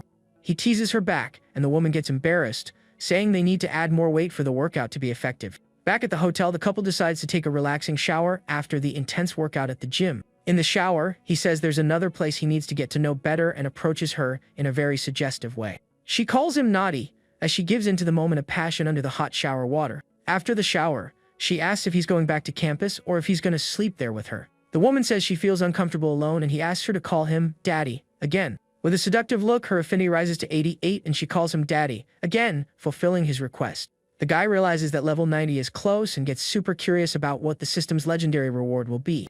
Back on campus, he finds his assistant being followed by the annoying guy from before, who's sticking to her like glue. The girl apologizes, saying the persistent guy won't leave her alone, and he tries to justify himself. Our hero dismisses him coldly and directly, saying his help isn't needed there. The classmate gets angry and his ego is bruised for being dismissed in such a humiliating way. Outside, he wonders what the two of them are doing alone with the blinds closed. His imagination runs wild. He pictures the scene and despairs, thinking it can't be what he's imagining. Inside, he asks about the campaign's progress, and she updates him on the project's promotion. The young man says he plans to create a new wave of publicity to further boost the incubator's popularity. The assistant then asks how he'll do that, and if he needs her help with anything. He explains the plan to create mysterious posts about a millionaire student investing in the startup hub. She understands the strategy and thinks that even if she doesn't get the reason, she just needs to follow the boss's orders. The guy says that this way, the popularity will skyrocket, and he'll be able to select the best proposals to invest in. He asks if it will be difficult to execute the plan without leaking anything, and she assures him it can be done discreetly. He agrees with the plan and decides it's time to talk about her personal matters. The guy then asks her directly what she wants from him, leaving the girl completely surprised by the question. The assistant thinks about how direct he is and realizes he doesn't seem to have any romantic interest in her. The young woman explains that it's hard to get a good job and she was hoping for a better salary by working with him. Our protagonist finds her very reserved and asks how much more money she'd like to receive. She suggests 8,000 yuan, explaining that it's already much more than a recent graduate usually makes. He offers 10,000 a month with bonuses and says that from now on, she'll work for him. The girl is shocked by the salary and wonders if the phrase "work for me" has some other hidden meaning. Outside, the annoying guy knocks on the door, impatient with how long the two have been in there, acting like the life police. Annoyed with the persistent guy, our hero calls him a disgrace to the male gender, and she, poor thing, apologizes for the situation. The guy stops her, telling her to take one for the team, to solve the problem once and for all. He then pulls her into a hug and kisses her on the neck in a tender and very provocative way. The young man leaves a little mark on her neck just to make the act even more convincing and shut the gossiper up. They open the door and our guy suggests putting up a "no annoying and nosy people allowed" sign at the entrance. The guy is shocked by the scene and stammers, not understanding what the heck is going on. The assistant then tells him not to look for her anymore because she has a boyfriend now. Checkmate! Desperate, the classmate points at our hero and asks when they started dating. She says just now and tells him to keep his distance, leaving the guy on the floor in a fetal position of despair. Completely defeated and heartbroken, the man leaves without another word, with only the sound of his ego shattering. Our protagonist thinks with a smile that the power of money is truly unbeatable, almost like a real-life cheat code. The girl, all embarrassed, asks if the act was enough to convince the annoying guy. He lets her go and says the guy won't bother her anymore, and then gets ready to leave. Watching him walk away, the young woman calls his name, while he keeps walking without looking back in full movie bad boy style. Back at the hotel, the guy thinks the assistant is super capable, but he still lacks the necessary skills to manage a real company. The young man understands he needs real skills and decides to activate the system's knowledge modules. Time to level up his intelligence. The system then activates a 1-month mission for him to master management concepts. It's the training arc every protagonist needs. Suddenly, he remembers that his advisor has a double major, and one of them is in business management. What a stroke of luck! He gets a text from his girlfriend inviting him for a drink, and he already knows exactly what she wants. The guy turns her down, saying he has something to do, and the girl is disappointed she has to wait a little longer. An hour later, his girlfriend shows up at the hotel door dressed as a schoolgirl and asks if she looks pretty. With a smile, he compliments her, saying that Miss Hu always looks beautiful, no matter what she wears. The young man kisses her and says that to date him, you have to get in line, and the two embrace passionately. Her affinity rises to 93, and the girl falls asleep in bed after the intense night. He realizes that the higher the affinity, the harder it is to level up, but the rewards are definitely better. The guy kisses her and remembers they can go look at her new house over the weekend. Overjoyed with the news, the girl hugs him tightly and says she loves him so much for everything he does for her. Back at the dorm, her friends ask if she's seen the materials about the new startup incubator. One of the friends doubts that a student invested 10 million because in her mind, rich people only spend money on parties and showing off. The friend wants to tell the truth, but our hero's girlfriend stops her and tells her to hold it in, keeping the secret. The friend doesn't understand the reason for all the mystery and asks her to ask him if, by any chance, he needs another assistant. His girlfriend shuts her down immediately, saying he would never hire her and she shouldn't even dream about it. The friend, who never misses a chance, teases her about the previous night, making the girl turn as red as a tomato. With no filter, the friend keeps teasing and asks if the night was, let's say, productive, while the other calls her a pain. Meanwhile, in another corner of the campus, the gossip about the mysterious student who blew 10 million yuan has become the main topic of conversation.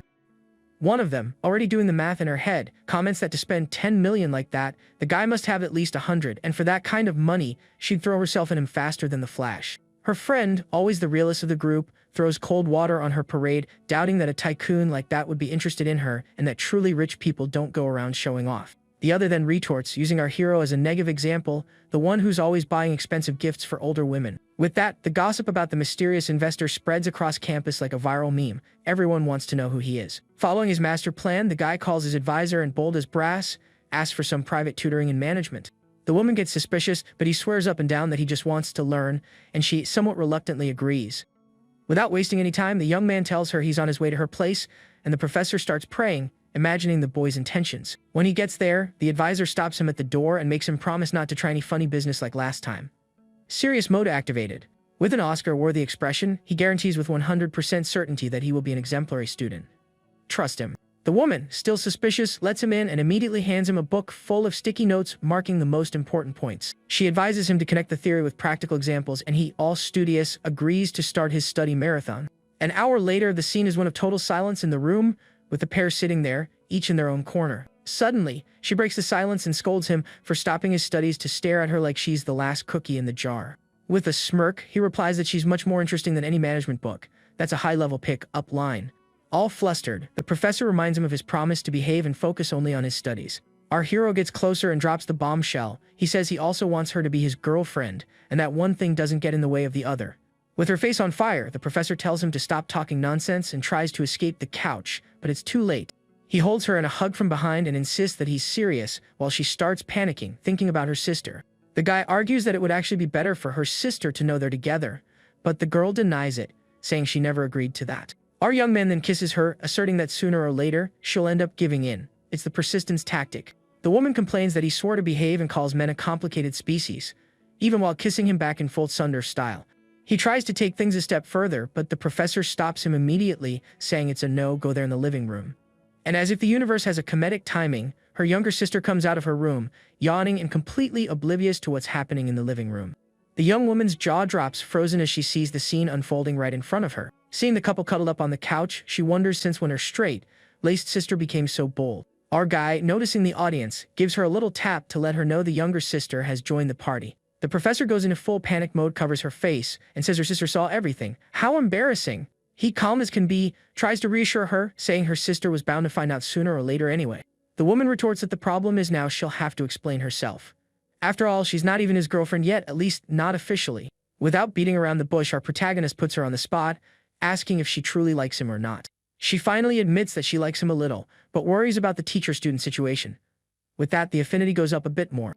Our MC realizes that the infinite money cheat doesn't work on her, and that he'll need time and effort to beat this game. The professor continues to stare at him in silence, her mind blue screening as she processes everything. He then decides that the mission for today is complete, says goodbye, and leaves, leaving her thoughtful on the couch. As soon as he leaves, the professor says her sister can stop hiding behind the bedroom door. The sister appears, asking if the show is over, while the older one picks up the textbook that went flying during the commotion. Curious, the sister immediately asks if she can call him brother-in-law, but she shuts that down instantly. The young woman, not understanding a thing, insists on knowing why they were making out like that, if it's not official. Blushing furiously, the professor admits her head is a mess, and that she's more confused than an anime character in a filler episode. The younger sister, acting as the family therapist, concludes that she's falling in love and hasn't even realized it yet. Later that night, our guy goes to his manager's coffee shop to meet another woman. This woman is the former owner of the coffee shop, who apologizes for the trouble but really needed to talk to him. He's super chill, says it's no problem, and asks if everything's okay, since she doesn't seem very happy. The woman vents, explaining that her husband has been going out every night and coming back smelling like other women. She justifies herself, saying if he can go out, she also has the right to have a drink with someone else to clear her head. The former owner then asks if the coffee shop manager is his girlfriend, and our hero gives a very vague, sort of. To reassure her, he adds that even if the manager knew, she wouldn't care one bit. Relieved, the woman says she didn't want to cause any trouble and that she doesn't feel so guilty anymore. With a very suggestive look, she asks him for a hug, just one, to make her feel a little better. With that smile of someone who knows what they're doing, our young man stands up and invites her to come closer. The woman doesn't think twice, gets up and walks towards him, ready to receive her comfort. Without any ceremony, she sits on his lap and hugs him, while he asks if her husband knows she's there. She tells him not to ruin the moment by talking about her husband and suddenly kisses him, catching him by surprise. He even feels a little guilty for doing that in his manager's coffee shop, but continues the kiss anyway. The guy pulls away for a second, but the woman tells him to forget his manners and just help her relax. She kisses him again and offers to help him relax too. And the night, my friends, is about to heat up. The former coffee shop owner feels like she's on cloud nine after that night of, let's say, intense exercise with our protagonist. Half an hour later, she's sprawled on the lounge chair, breathless and with a grin from ear to ear. The girl asks for a little help cleaning up, and the guy watches her with that mission accomplished look on his face. Just then, the system dings, congratulating him for having 5 women with affinity above 60 and unlocking a reward. With the new study card he got, he can basically download the management textbook into his brain in just a few hours. On top of that, he gets 2 tickets for the perfect life lottery. A wheel can grant anything from items and money to entire companies. With his eyes gleaming with greed, he gets super excited about the chance to win something absurd in this lottery. The woman says she's never been happier in her life, and he watches her with a fond look, like someone admiring their masterpiece. Blushing, she says her goodbyes, telling him she has to go, but leaves an open invitation to do it again soon. Our hero is a bit thrown off by the suggestion, wondering if she plans to turn these casual encounters into a routine. Back in his dorm, he sees screenshots of online comments where people are doubting the rumors about the mysterious investor. His assistant suggests leaking a few more clues to add fuel to the discussion and increase the project's visibility. The guy decides to set marketing aside for a moment to check out the surprises the system gave him. Without hesitation, he uses one of his lottery tickets and, with the luck of the draw, wins an entire store in one of the city's fanciest malls. Thrilled with the prize, he decides to use the second ticket right away, thinking, beginner's luck never fails. This time, he gets 2 attribute adjustment points and realizes he can use them to boost his fitness mission. The guy then decides to allocate the points to increase his weight, gaining muscle mass and speeding up his transformation. The system, like a magical personal trainer, begins to gradually apply the changes to his body. Looking in the mirror, he already notices the changes, with his body looking more defined and stronger.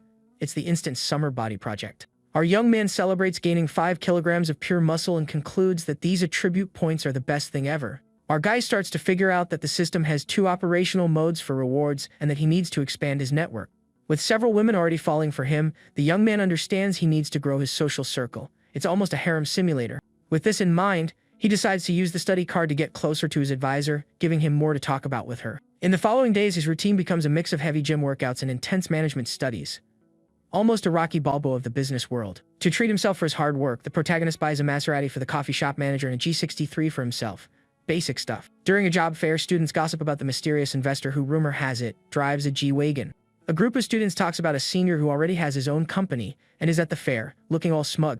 The senior brags, dropping a soundbite about how a good manager needs to always be learning and evolving. A freshman girl, impressed, asks if she can apply for an internship at his company if she doesn't find anything better. He, all charming, agrees and tells her to send her resume, promising he'll personally give her a hand. The 2 girls' eyes sparkle with happiness, as if they found a recruiter angel. The senior, feeling like the king of the world, offers to help other freshmen with internships too. Other students nearby grumble under their breath, saying he's only there to show off and hit on the freshman girls.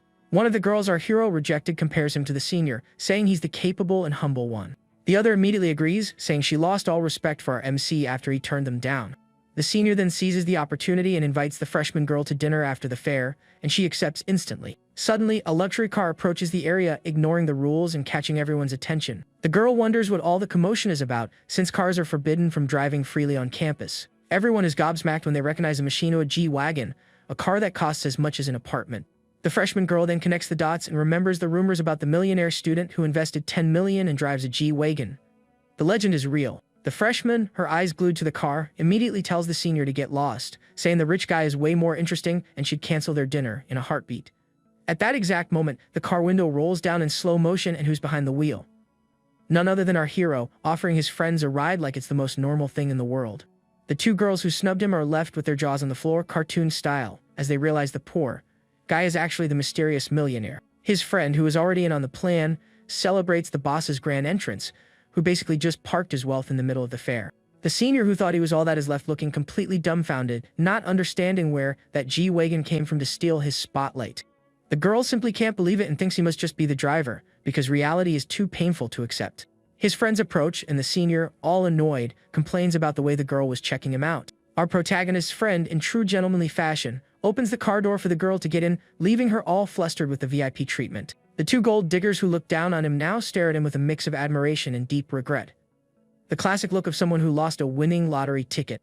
One of them already starts scheming, wondering if he would forgive them if they apologized for all the horrible things they said. And just like that, the news that our hero was the G-Wagon guy spread across campus faster than gossip in a group chat. In the girls' dorm, one girl declares that her sole purpose in life is now to win over our protagonist. Her 224 goal has been updated. Another immediately agrees, saying she'd dump her boyfriend faster than Sonic if she had even a tiny chance with him. A young woman named Jingin, quite the looker herself, seeks out our hero's assistant to ask for a little favor. The assistant recognizes her and, already suspicious, asks what she wants at the office. The girl, without beating around the bush, asks to be introduced to him, and the assistant questions where all this sudden interest came from. Jingin makes up a lame excuse about the job market being tough and the need for networking. A classic. The assistant almost falls for it, but her spidey senses tingle, telling her the girl has other, far less professional intentions. She then thinks about how pretty the young woman is and that, in fact, she would be a good addition to the boss's harem. The assistant shakes her head, scolding herself for thinking like she's choosing concubines for an ancient emperor. With his newfound fame, our hero starts receiving a flood of messages from interested girls. His phone won't stop buzzing. His roommate notices the phone having a seizure and asks if he's going to check it. Our guy says no, and that he's actually a bit disgusted by the number of opportunistic people showing up out of nowhere. He explains that if it were just girls, it would be one thing, but there are a lot of weird guys adding him too, which really complicates things. His friend complains that the girls who can't get his contact info are shooting their shot everywhere and are even messaging him. With zero patience, our protagonist tells his friend to just ignore everyone. The roommate laments that they've been in a dry spell for 3 years, while the guy is living the life of a Hollywood celebrity. The system explains that for every 500 reputation points, he gets a lottery ticket with rewards. Basically, fame earns him loot. Focusing on what matters, he decides he needs to check with his assistant on the progress of the startup incubator project. The young man sends her a message, asking to meet him at the office for a meeting. At the same moment, his girlfriend calls and asks if he can spend some time with her, since he's on campus. He asks her to come to the office, because now that he's a celebrity, he needs to keep the rumors under control. Our guy then tells his roommate he's heading out, and that he doesn't need to wait for him for their nightly gaming session. The friend is left there, totally bummed out, lamenting that summer is over and he's still lonelier than the last cookie in the jar. Arriving at the office, his girlfriend grabs him tightly, saying she missed him like crazy. She complains that he's become the talk of the town, and that every girl on campus now knows who he is. The young woman adds that even his private information, like his shoe size and blood type, has been leaked online. His girlfriend then advises him to protect himself, because these days guys need to be careful too. He doesn't understand her logic in closing the window and questions her, completely confused by the situation. With a look worthy of a succubus, she says they can do some stuff right there and asks if he's up for it. He tries to use the meeting as an excuse, but his girlfriend tells him to get up and says she couldn't care less about his work. Not knowing how to react, our guy stands frozen as she approaches with a look that would melt Superman. The young woman asks if he likes this approach, and with a sly smile he admits that he does. From that point on, their business meeting got very hands-on. Outside, the assistant hears some strange noises and realizes something is going on in there. Blushing, she understands that those sounds are definitely not from an Excel spreadsheet being discussed. The poor girl thinks her boss is really powerful, but definitely has a screw loose and decides to act as a private security guard at the door so no one interrupts the meeting. After standing there like a statue for a long time, her legs start to go numb from waiting outside for so long. Suddenly, his girlfriend comes out of the office, and the assistant hides faster than a ninja to avoid being seen. With a victorious look, the girlfriend glares at her and says he's hers now, telling the assistant to keep her distance. Once inside the room, the assistant asks what he wanted to talk about, and he compliments her for her excellent work. She thanks him, and he instructs her to filter for the most practical projects once the applications start rolling in. The young woman then asks what the filtering criteria will be to select the best of the best. With a smile like he has a plan, he tells her to choose the ones that reflect the college's new image. Confused, the assistant asks what this great advantage of the school he's talking about is. Our guy then reveals, with a straight face, that the school's biggest advantage is its female students, who are all gorgeous. Shocked, she wonders if he spent millions just to use the incubator as a luxury Tinder.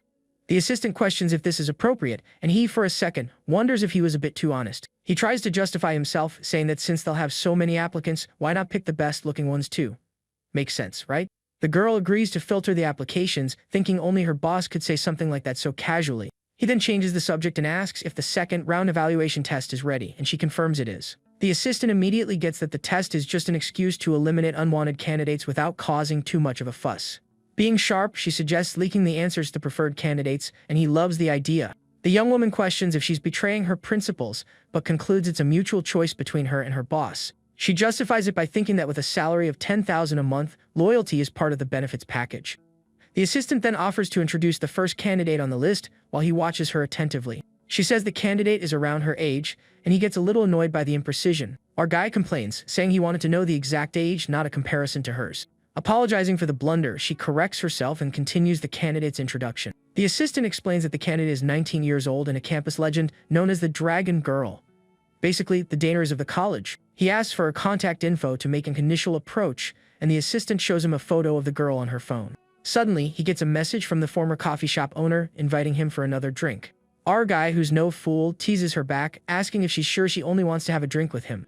The woman is thrilled with his quick reply, and immediately starts getting ready for their date. She feels like a teenager experiencing her first love all over again, and can hardly wait to see him. Lying on the couch, the young woman wishes for time to pass faster so their date can finally arrive. Back on campus, he finds his car covered in letters and notes from admirers, looking like a message board. One of the letters is so direct that it already includes the girl's bust size and contact information. Two girls approach him boldly and ask for a ride to the mall to do some shopping. He politely declines, saying he has to pick someone else up, and unfortunately, there's no room in the car. Our young man then makes up the excuse that his contact list is full and gets out of there as fast as he can. Watching the scene from the sidelines, two guys comment that this is exactly what happens when you have money and power. The friend complains that even if he worked his whole life, he'd never be able to afford a car like that. The other says that for a car like that, he'd even swear eternal loyalty if it meant financial freedom. His buddy thinks about the idea and concludes that, on second thought, it's not such a bad plan. At 9 p.m., our guy meets the former coffee shop owner and asks if she has any more problems that need solving. With a seductive look, the woman says she wants to ask him something, and he encourages her to go for it. Blushing, she asks him if he believes in love, leaving him a bit surprised by the philosophical question. The young man gives a pageant winner answer saying highs and no, and remembers his first love back in high school. He concludes that after that breakup, he never felt the same way again, and that something always seemed to be missing in his relationships. She complains that his answer was too vague, and he just watches her with a little smirk. Suddenly, the woman picks up the phone and calls the air conditioning repair service for her house. She schedules a visit for the next day and hangs up, thanking them for their help. Our guy asks if her AC is broken, and she confirms it's been busted for days. He, ever the helpful one, offers to fix it, and the woman doubts that a rich kid like him knows how to use tools. Our young man then decides it's time to go full MacGyver and uses his last skill pack to learn how to fix things. He chooses the appliance repair skill and activates it in the system. The system confirms the activation and informs him that he is now basically the perfect handyman. Our guy feels his hands become more nimble, as if he just downloaded a dexterity patch for using tools. He assures her he can fix it and very casually asks if her husband is home. The young man then gets up and, with his new skills, starts fixing the air conditioner while she watches, impressed. As cool as a cucumber, he says the problem was just a little dust and that the filter needed cleaning. Basically the simplest solution in the manual. The woman is standing there, all dressed up, and starts to wonder if she's lost her mojo, since he seems more interested in the AC screws than in her. Utterly confused by the situation, she decides to take a quick shower, the classic Adam tactic to reset her thoughts and maybe plan a counterattack. 15 minutes later, she emerges from the shower, now in much more comfortable clothes, ready for whatever comes next. Our hero tightens the last screw and celebrates as the air conditioner starts working beautifully again. Mission accomplished. With a victorious smile, he calls her over, saying the technical service is over, but now she can pay for the labor in another way. She tries to worry about her husband coming home at any moment, but our guy, who has zero fear of danger, lays her down on the bed without a care in the world. The woman still questions if this is safe, but he just looks at her with a gaze that said, "Trust me." He then drops the master pickup line, saying he can fix anything in that house, including her heart and her body. The woman, already surrendered, just sighs his name as she completely gives herself over to the moment of passion. She thinks that this is the best payment she's ever made for repair and lets herself get completely carried away. In her mind, she compares the experience with her husband and concludes that with him, it was just a waste of time, like watching a filler episode. And as if the scriptwriter loves glitches, her husband comes home at that exact moment, drunk and grumbling like a cartoon villain. The man complains that the other one only knows how to show off, but when it comes down to it, she does nothing, and he approaches the bedroom door. At that moment, he turns the doorknob, ready to enter and find out what's going on inside. The couple hears the sound of the door, and their hearts nearly jump out of their chests with the husband's grand entrance to spoil the party. The woman goes into full panic mode when she realizes her husband actually came home that night. Desperate, she tells him to be quiet because if she's caught, she'll lose everything in the divorce. Maintaining the calm of a Tibetan monk, our guy gets up and says he's just going to lock the door. The woman is dumbfounded, wondering how he can be so cold and calculating in a situation of pure chaos. The husband mutters to himself, complaining that no one's home and his wife still left the air conditioner on. He continues his monologue about how lazy his wife is as he goes to the kitchen to get a glass of water. The man then tries to open the bedroom door, but realizes it's locked and just stands there, bugging out, trying to understand. Our hero signals for her to stay quiet so the husband doesn't find out about the maintenance work that was going on. Quickly, the woman covers her own mouth to muffle any sound and prevent her husband from finding them. On the other side, the man complains that he got home late because of some social events at work. Yeah, right. Annoyed that he can't get in, he gives up and says at least this way he doesn't have to perform his husbandly duties. The husband then goes to the other room and throws himself onto the bed, passing out in seconds from exhaustion and being drunk. The woman asks the guy not to be so loud, since her husband is literally on the other side of the wall. He notices that her husband's snoring has a perfect rhythm and decides to use the soundtrack to continue what they started. The woman gives herself over to the moment again, thinking that the feeling he gives her is simply on another level. The next morning, the husband wakes up with a massive hangover, complaining about the cheap booze at the bar. To his surprise, he finds his wife in the kitchen, all happy, making breakfast in a cute apron. The man is shocked, as she hadn't set foot in the kitchen for about 2 years and wonders what miracle occurred. Suspicious, he questions her about the locked door and asks, very suggestively, how her night's sleep was. With a radiant smile like someone who won the lottery, the woman says she slept like an angel and continues cooking. The husband finds her attitude way too suspicious and his amateur detective brain starts working. He wonders if she's been up to something behind his back and decides to play Sherlock Holmes in the bedroom. The man checks the bed for any suspicious hairs or other evidence, but finds nothing. He also investigates the trash can, hoping to find the proof of the crime, but comes up empty-handed. Defeated, he concludes he must be imagining things, and the woman calls him for breakfast. The husband asks if she heard a strange noise in the wall during the night, but she denies it, saying she was fast asleep. With nothing else to investigate, he asks about the broken air conditioner and realizes that, miraculously, it's working again. Keeping her composure, the woman says she simply called someone to fix the unit. In her thoughts, she concludes that the noise he heard was from the repair, and that our hero didn't just fix the AC, but her heart too. Elsewhere, our hero's ex's best friend finds her looking like a zombie, with dark circles under her eyes and a look of defeat. The ex is there, crying her eyes out, complaining that our protagonist is living like a king while she's at rock bottom. Her friend, losing her patience, asks which of her countless ex-boyfriends she's talking about, and the girl says it's our hero. The ex explains with pure envy that after they broke up, he spent millions on gifts for other women. The friend, skeptical, doubts the story, but the ex shows her screenshots of the conversation with the personal trainer as irrefutable proof. She complains that the trainer quit her job to become a kept woman, and that it should have been her. The ex bitterly laments trading our protagonist for the other guy, and now she can't even sleep from regret. Her friend tries to console her, telling her to move on and find someone new, that it wouldn't be that hard.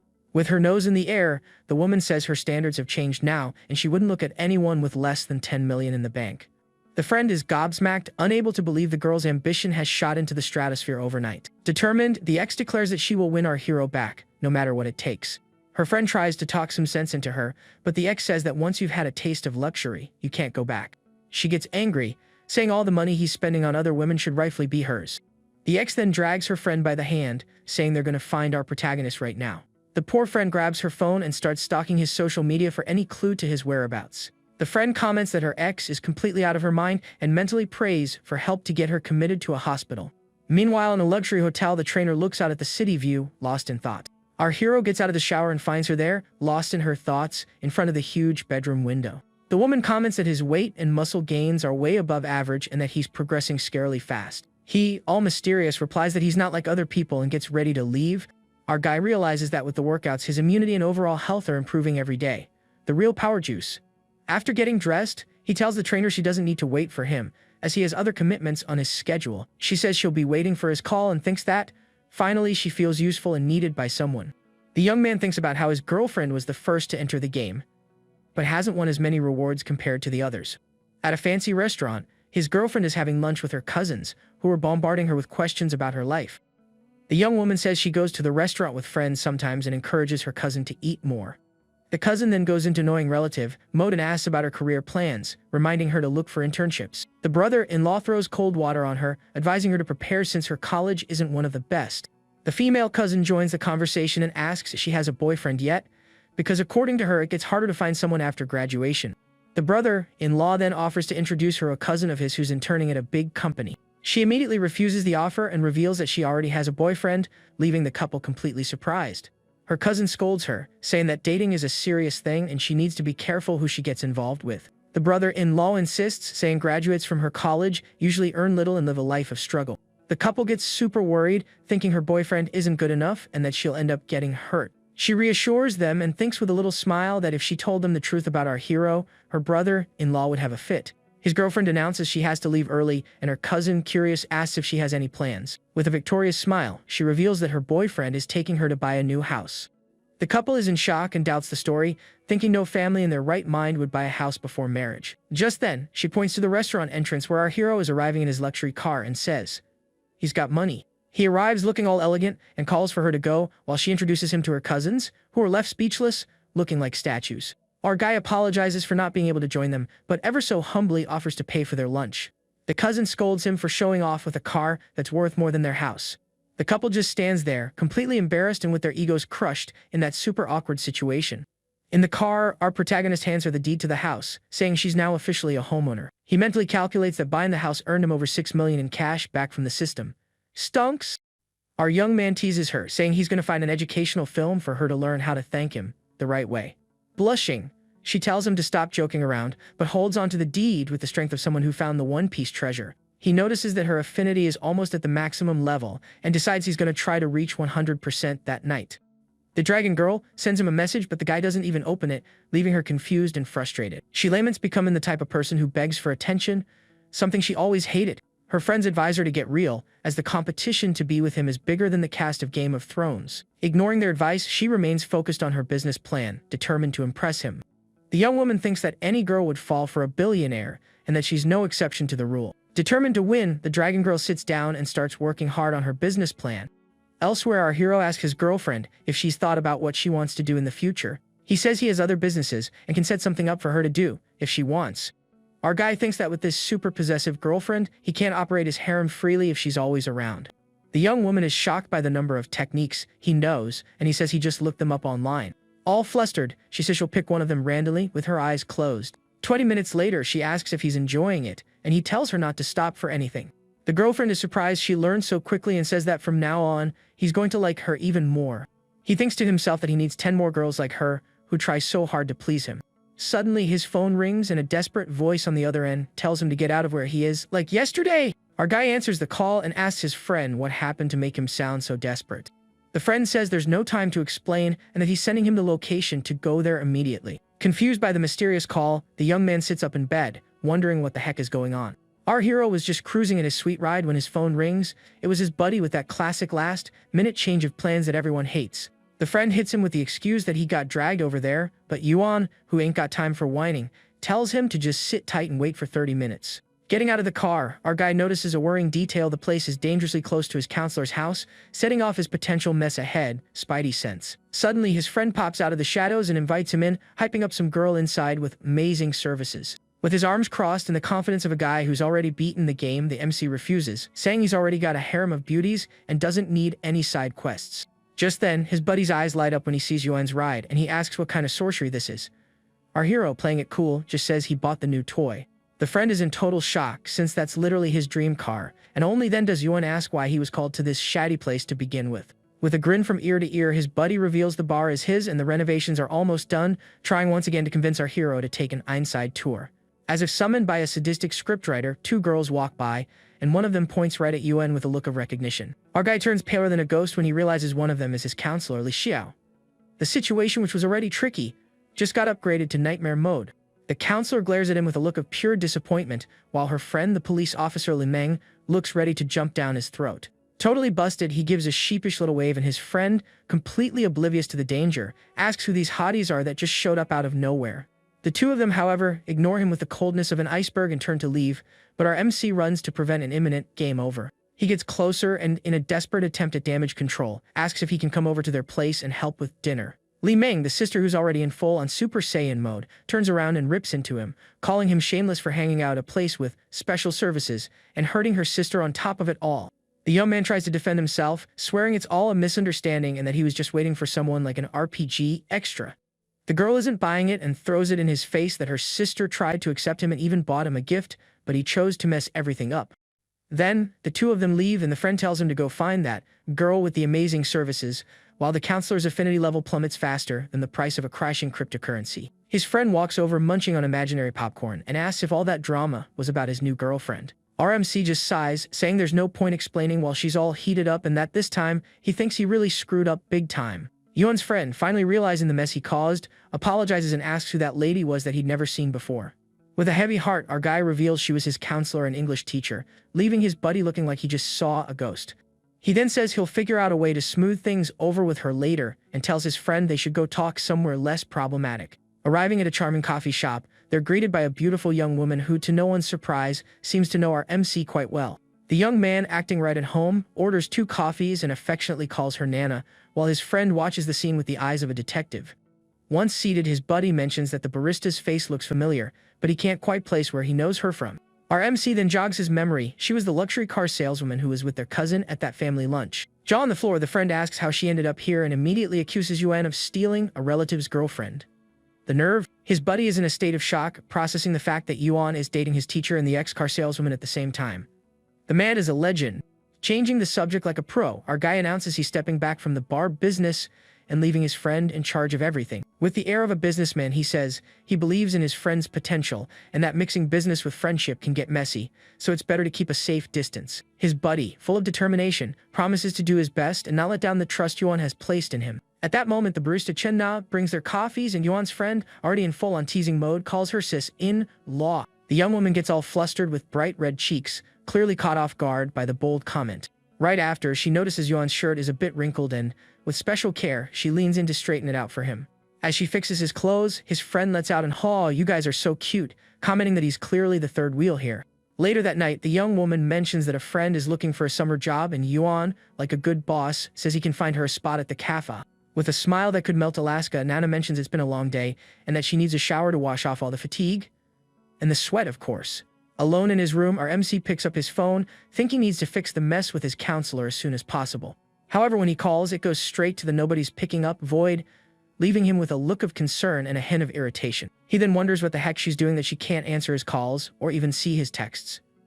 Little does he know. Meanwhile, at the counselor's house, her sister Li Meng is fuming, saying he's got some nerve to still have the guts to call. The girl hugs the counselor, who's totally down in the dumps, and says Yuan is no good and it was for the best they found out the truth now. With tear-filled eyes, the young woman asks why guys like going to those kinds of places so much. Her sister replies that it's obvious, because most guys are like that, they go there looking for thrills, and for very specific reasons. She explains, like an expert on the subject, that they have needs, and that the women there are professionals at pleasing them.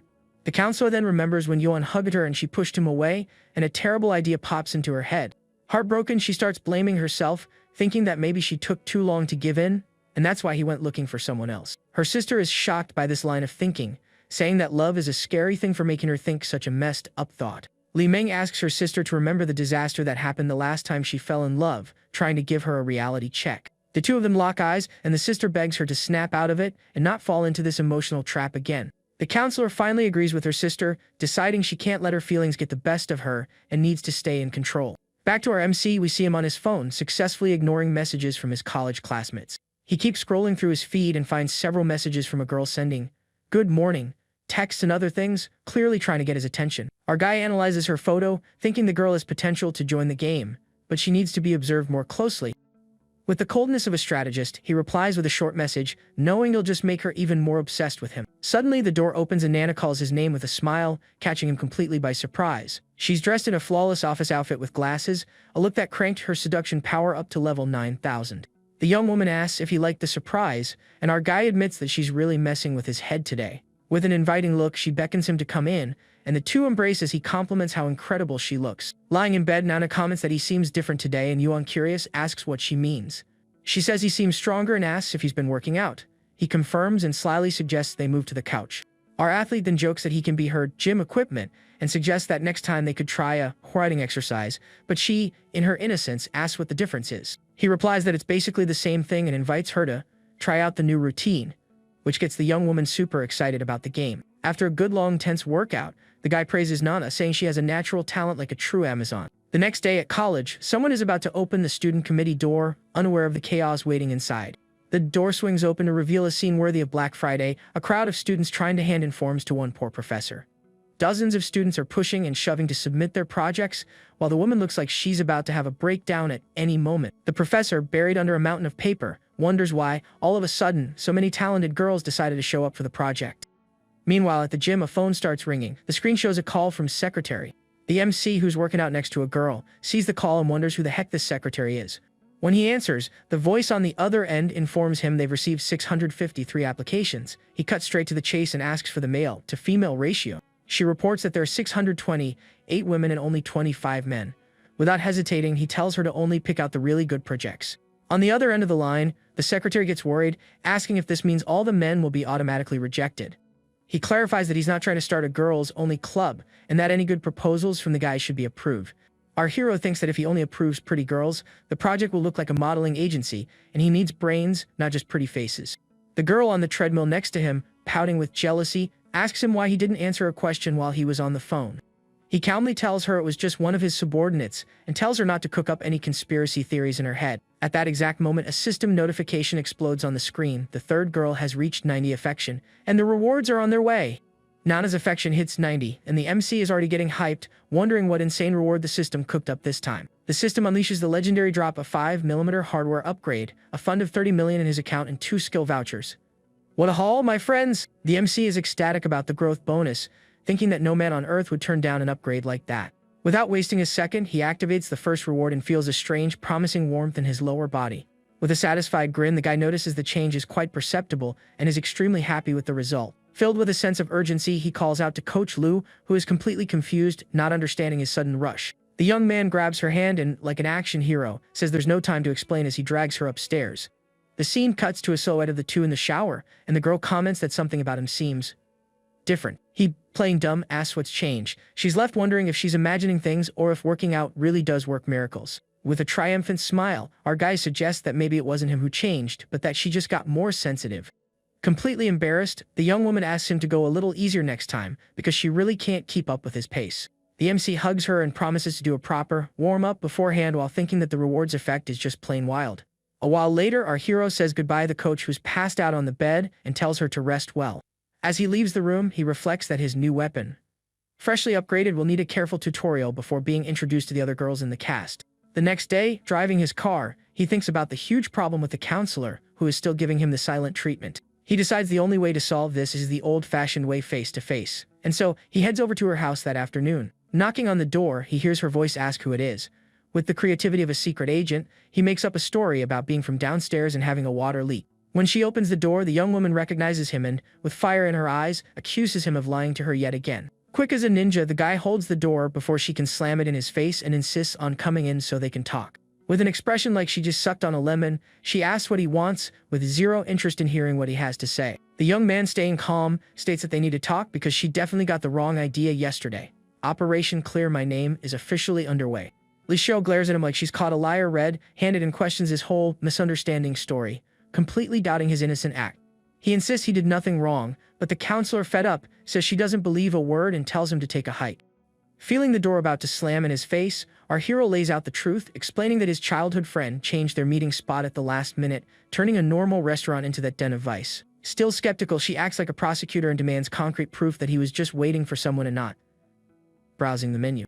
Whipping out his phone faster than a ninja, he shows her the chat history, the irrefutable proof that the original meeting was at a civilized restaurant. To seal the deal, he even suggests she can request the security camera footage in full CSI crime scene investigation style. She finally seems convinced by the evidence, and he reinforces that he would never go to a place like that of his own free will. And just like magic, her affinity bar not only recovers but shoots up to 70. The young woman, all embarrassed, apologizes for jumping to conclusions. Our MC's jaw drops because her affection not only returned to normal but also got an XP bonus. Stunks! He says it's all good and, seeing an opening, drops the classic "could I get a glass of water?" A master move to buy more time. Suddenly suspicious again, the counselor accuses him of trying the same trick as last time, going into full on-defense mode. Our young man puts on his best innocent angel face and swears on his life it's just for water, promising he'll disappear right after. She stares at him, wondering if she can trust him, and he confirms with a smile that could sell ice to an Eskimo. Worn down, the young woman gives in and asks him to wait a second while she gets the water. The door closes in his face, leaving our hero waiting outside, feeling like a food delivery guy. Exactly 12 seconds later, the door opens again, and the counselor reappears, mysterious as ever. To his surprise, she hands him a sealed bottle of water without even opening the door all the way. The security level is off the charts. He takes the bottle, thinking she's treating him like a horror movie villain with zero trust on his resume. The door closes again, leaving him alone in the hallway with his little bottle of water as a consolation prize. A neighbor who watched the whole soap opera unfold comments that young people today need to be more patient and not rush things. Our guy, full of modern wisdom, replies to the lady, "You snooze, you lose," adding that if you're not quick, someone else will take your spot. The woman is completely charmed by the boy, finding him handsome and high quality, and even considers dropping by a club to check out the scene. Getting into his car, he concludes that the mission was a success, the misunderstanding was cleared up, and from her attitude, he knows she still wants to get closer. Suddenly, a notification pops up on his screen. A girl named Su Shui, the dragon girl, is calling. Answering the call, the young woman informs him that the plumbing job has been finished, and he says he's on his way to check it out. An hour later, our MC arrives at the meeting spot, ready for another day of work, investments. A young redhead is waiting for him, sitting on the curb with a thoughtful expression, looking like the star of an indie music video. Stepping out of his spaceship of a car, the guy walks over and asks if she's been waiting long. She stands up, a little nervous, and says she hasn't. He, trying to break the ice, jokes that she doesn't need to be afraid because he doesn't bite unless asked. Pointing to the building, our young man asks her to lead him inside so he can inspect the work. She readily agrees, offering to show him every detail. He thinks to himself that she's extremely professional and confident. Once inside, she explains that all the plumbing and heating is done, and now all that's left is the fun part, picking out the tiles. In the courtyard, the redhead shows that the project followed his request to a T, and our guy, satisfied, praises her excellent work. Walking by the pool, he invites her to dinner, but the young woman politely declines, saying she needs to get home. Curious, he asks why, and she explains her modern-day Cinderella routine. She has to cook for her mom and her younger brother. Unexpectedly, our hero turns towards her with an intensity that catches her completely off guard. And in that moment, the scriptwriter activates anime cliché number 1, the sudden downpour. Like a true gentleman, he pulls her close, and only then does he notice that the young woman has a killer body. Blushing furiously and completely frozen, the young woman stammers his name, her brain glitching from the sudden closeness. The two of them just stand there, almost touching as the torrential rain pours down on them, creating the perfect scene for a manga cover. He says the rain is coming down too hard and that they need to get inside quickly. The redhead, still in a trance, can only agree. Our guy shields her from the rain, but it doesn't do much good, as the water leaves her clothes completely soaked, raising the embarrassment level to over 9,000. Safely inside, the young woman crosses her arms, dying of embarrassment, and asks him not to stare. He, with a straight face, says it wasn't on purpose, but that the view was simply too eye-catching to ignore. Still flustered, the young woman remains silent, using her arms as a shield against his gaze. With her face the color of a tomato, the young woman just stands there, not knowing what to do or say in this super awkward situation. The guy then hugs her from behind with the excuse that it'll help her warm up after getting caught in the rain. Yeah, right. An epic debate rages in her mind. She's never been this close to a guy, and part of her wants to push him away, but the other part remembers that you can't offend a VIP client. He notices her staring and with a cheeky little grin asks if it's because he's too handsome. This man's self-esteem is through the roof. The poor girl is completely speechless. Her brain simply didn't have the software installed to process a pick-up line like that. Our MC flashes the classic corner-of-the-mouth smile, the famous smirk of an anime villain thinking she's too pure and innocent for this world. Interpreting her red face as a green light on the flirtation traffic signal, he hugs her a little tighter, ready to move on to the next level. And after a 30-minute scene cut, we see our guy checking the window, like someone checking if the level boss has left yet. He announces that the storm has passed and her ride is ready, but the young woman, still processing what just happened, asks him to please take his hand off her. He gets a little awkward and uses standard excuse number 3 from the player's handbook. "I was just worried you were cold, I swear." 40 minutes later, they arrive at her place. She thanks him for the ride, but he never wanted to give up, immediately asks if he can come up for a cup of coffee. Right away, our young man realizes the situation here is rough. The building she lives in has seen better days, looking like a set from a post-apocalyptic movie.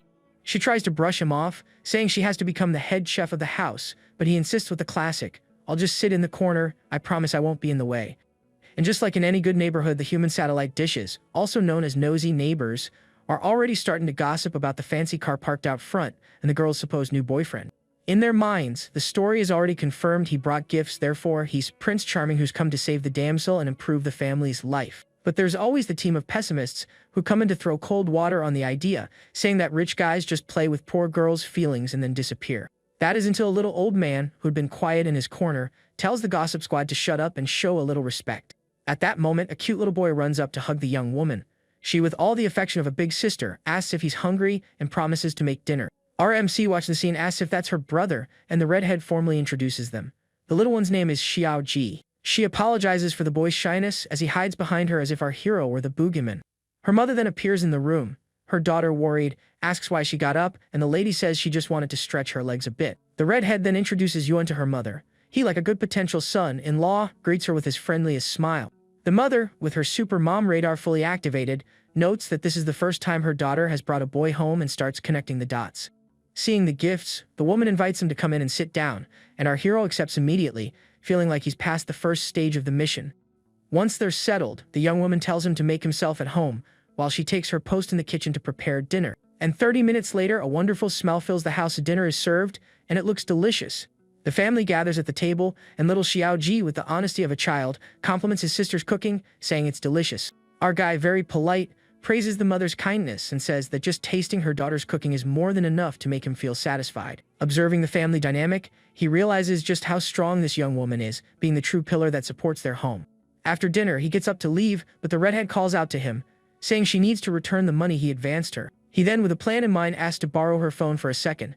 The young woman, not understanding a thing, hands over the device. With his plan executed, our guy says goodbye and leaves, waving to the girl, who stands at the door watching him walk away. Suddenly, her phone buzzes. A notification reveals the unthinkable. He just transferred 50,000 into her account. Desperate, she runs to the window and screams his name, but our hero activates his imaginary headphones mode and continues on his way as if nothing happened. Nearing his car, he thinks that the money could give her family's life a nice upgrade, but he wonders if her pride will allow her to accept it.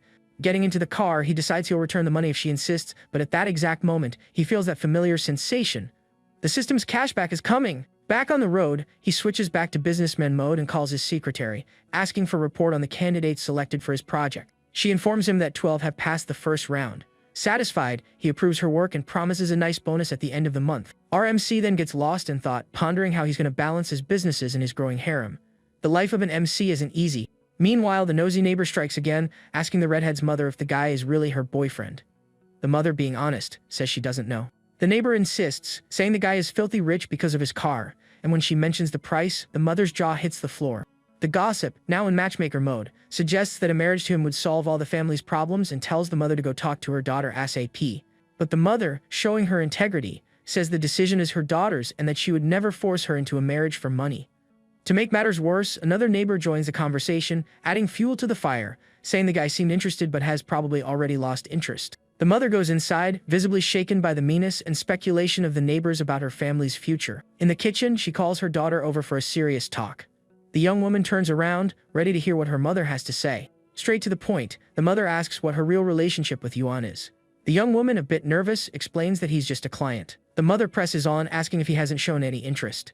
The redhead admits that he acted in a very strange way earlier. At that moment, she remembers seeing another woman with him before and starts to wonder if that might be his official girlfriend. The mother sighs and asks the million-dollar question, how does her daughter really feel about him, since she seems like a sea of confusion. The young woman gets all tongue-tied, denying it with all her might, and repeats the mantra, he's just a client, he's just a client. The mother, sensing her daughter's distress, hugs her and tells her not to pay any attention to the gossip, reinforcing that she doesn't have to marry for money. The two share a warm hug. The mother's words are like a soothing balm, and the young woman finally feels a little more relieved. But as she closes her eyes, the memory of the hug in the rain comes flooding back, and she stands there, lost in thought, trying to decipher her own feelings. The scene of the hug plays on a loop in her mind like a GF, leaving her more and more confused about what she really feels for him. With her face flushed, she gets lost in thought, in an internal battle to try and understand the mess that has taken over her heart. The next morning, our hero had barely opened his eyes next to Coach Lu when his phone was already ringing for a business call. On the other end of the line was the Dragon Girl's boss, wanting to discuss the issue with her apprentice. He, like a good investor, agrees to meet for coffee. At the coffee shop, the redhead's boss gets straight to the point, the story about that $50,000 transfer that the girl tried to return but couldn't. Our hero, with the calm demeanor of someone who's seen it all, confirms the story and takes a sip of his coffee as if they were discussing the weather. The woman then cuts to the chase and asks him to accept the money back, explaining that the young woman was super uncomfortable with that gift. With an air of someone who has no time to waste, he asks if that's the only reason he was called here.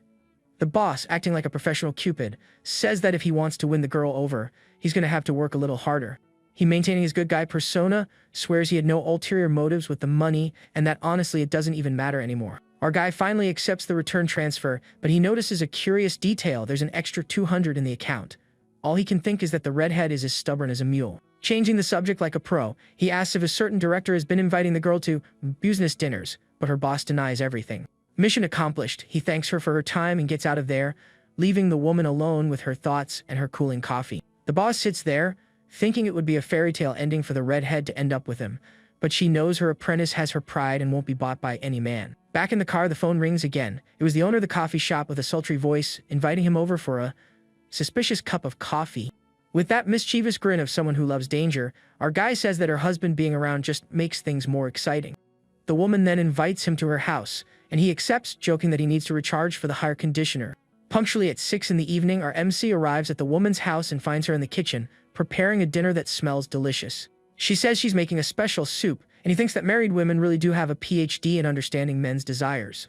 Sneaking up behind her like a ghost, he asks if she's ever made that soup for her husband before. The woman replies that it's her first time. She got the recipe online just to impress him. Now that's dedication.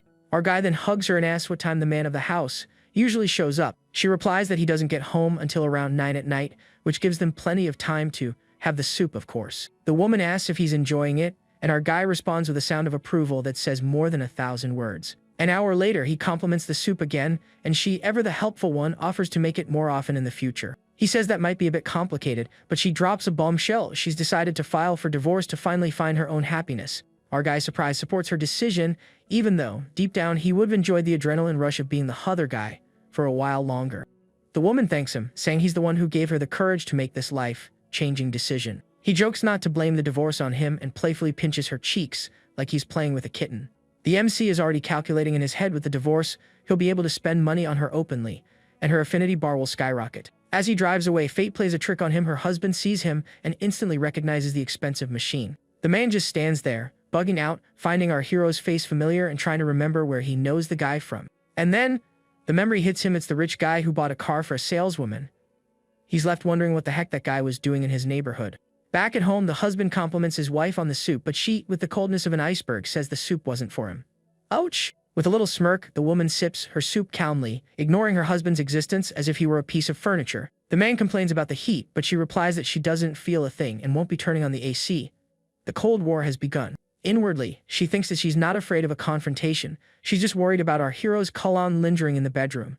The husband, oblivious to everything, gets up and announces he's going to take a shower so they can have some alone time later. Little does he know, 10 minutes later, he finds the bedroom door locked and wonders why she would do that.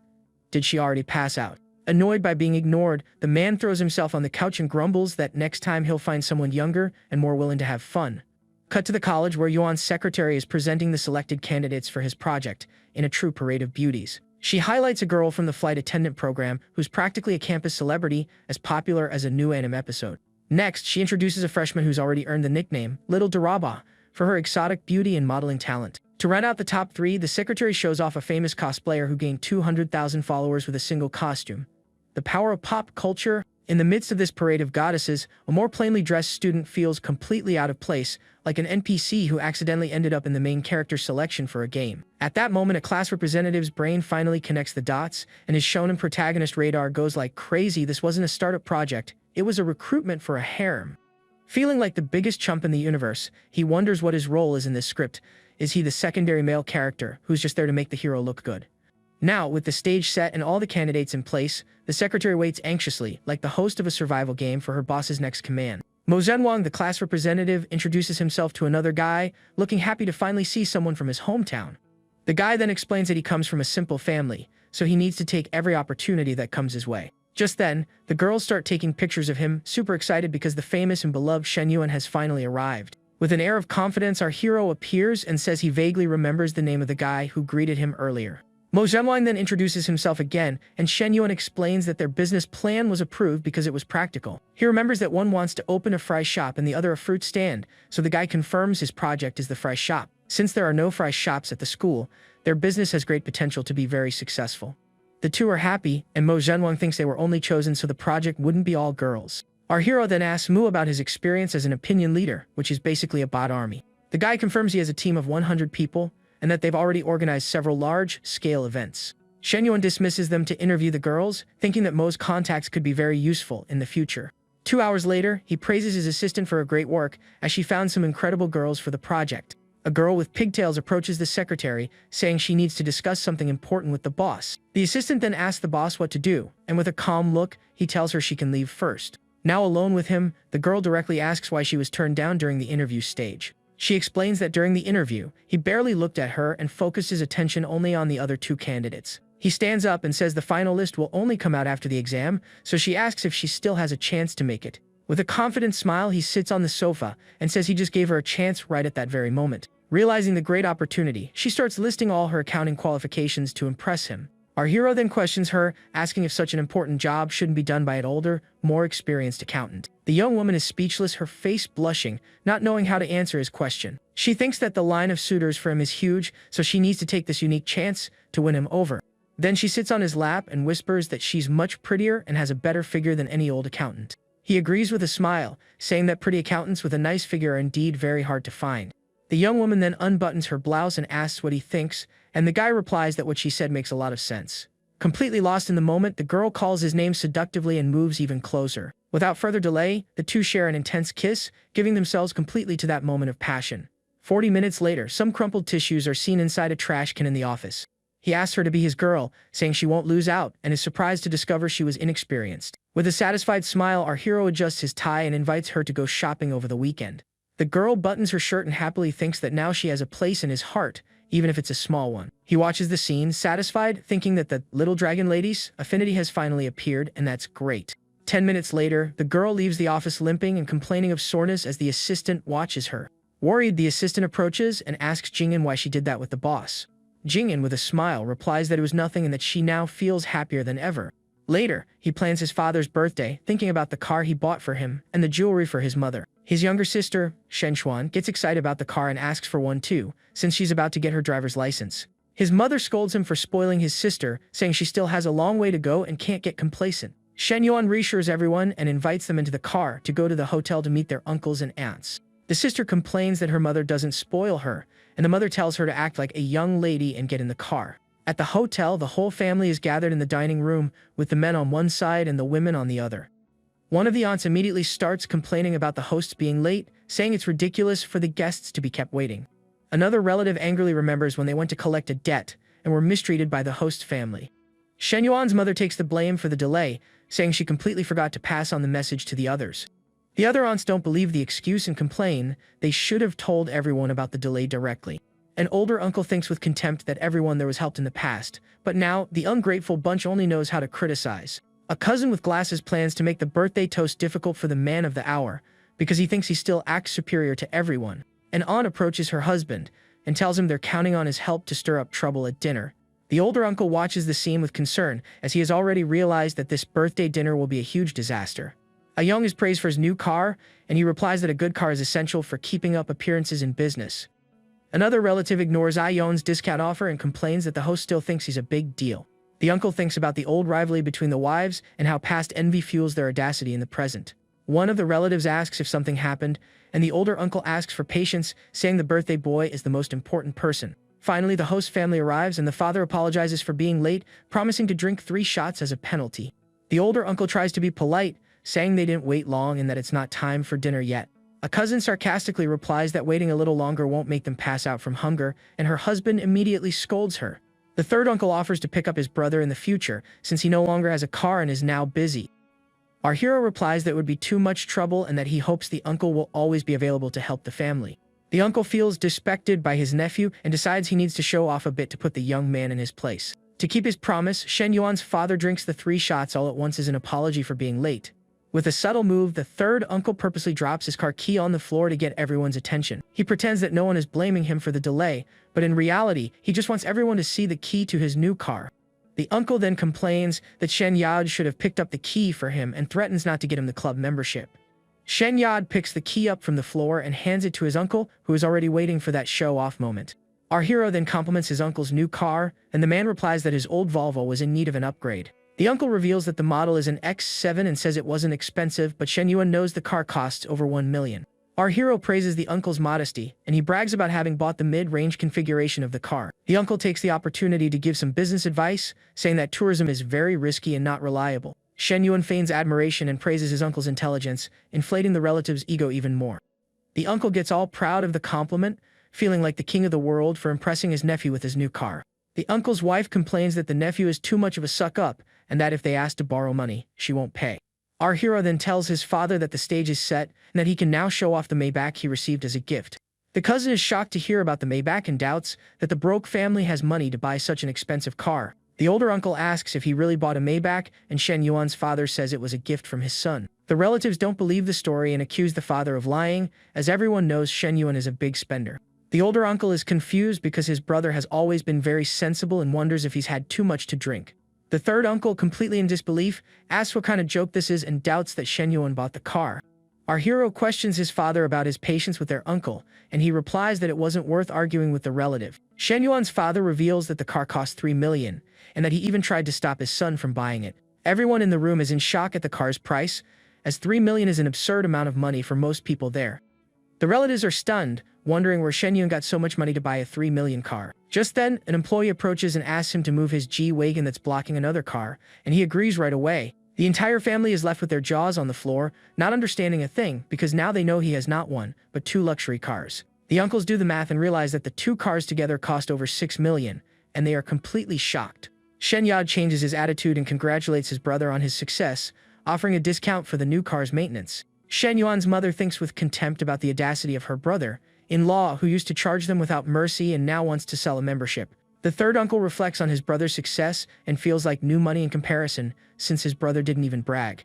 With the dinner over, his sister praises her brother in the car, and he says he'll take her home because he has other matters to attend to. Shen Xuan insists on going along, because she knows he's going to see her sister-in-law, and our hero ends up giving in to her request. Seeing a sports car, she asks the price, and he reveals that the final cost was 2.73 million. His sister is shocked and asks how he knows the price, and Shen Yuan reveals that the car belongs to her sister-in-law. The young woman is dumbfounded by the revelation, as she didn't expect her brother to have bought such an expensive car for his girlfriend.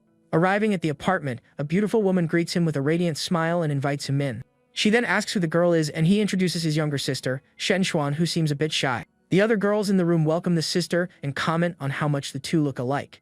All three women pamper the sister, offering her fruit and coffee, trying to please her in every way. Shen Xuan is confused by so much enthusiasm and wonders why these beautiful women are trying to please her. She then turns to her brother and asks which of the three is her real sister-in-law, making the guy feel awkward. One of the young women explains that they knew Nana was moving in, so they came to visit for her housewarming. Lu Menglu introduces herself to the young woman and says that the owner of the house is Chen Na, but she can call her sister Nana. The younger sister faces Chen Na and asks if she is her sister-in-law, then try to understand the situation. The other two young women look at Shen Yuan with a smile, waiting to see how he will explain this.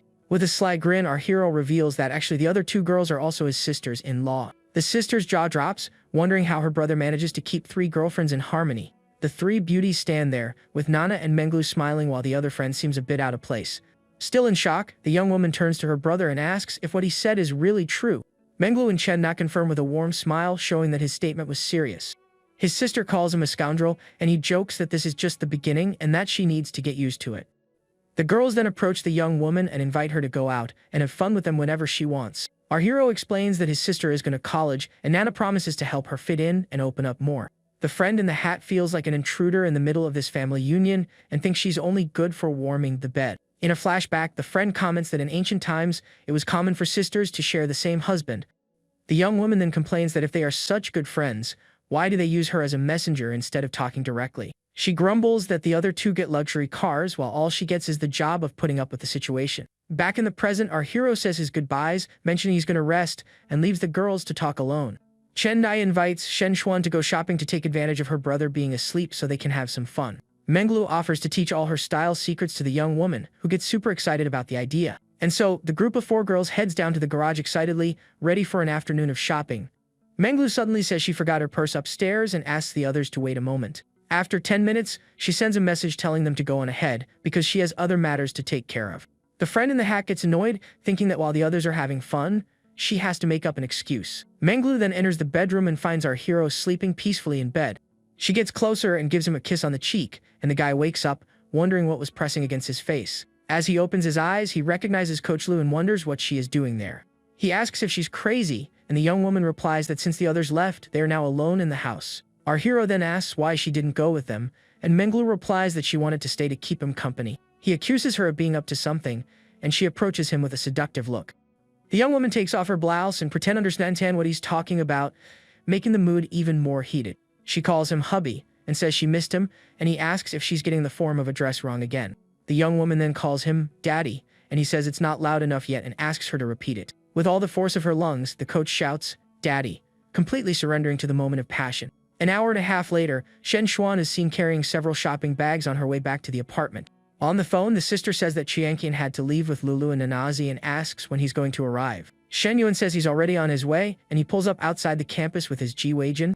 A guy in the window of a pawn shop is impressed by the car and tries to remember the owner. Our hero gets out of the car, and the guy from the shop finally remembers who he is. He recalls that 3 months ago, that same kid came to the shop to cash out all his credit. The guy remembers that he used all the money to buy an expensive handbag and left the shop looking very happy. The young man wonders how in just 1 month that kid managed to get enough money to buy a Ji-Wei-jin. Arriving on the street, he finds his sister and Chen Na loaded with bags and jokes that his sister-in-law spent quite a bit. The guy from the pawn shop concludes that he found himself a rich older woman and thinks how good it is to be young and handsome. He imagines our hero taking care of a rich, older woman to get everything he wants in life. In his fantasy, the guy kisses the woman's foot, showing he would do anything for a life of luxury and power. Back in reality, he asks why they bought so much, and his sister says her sisters-in-law were very enthusiastic. Chen Na explains that she also bought gifts for his parents, and he is surprised by her generosity.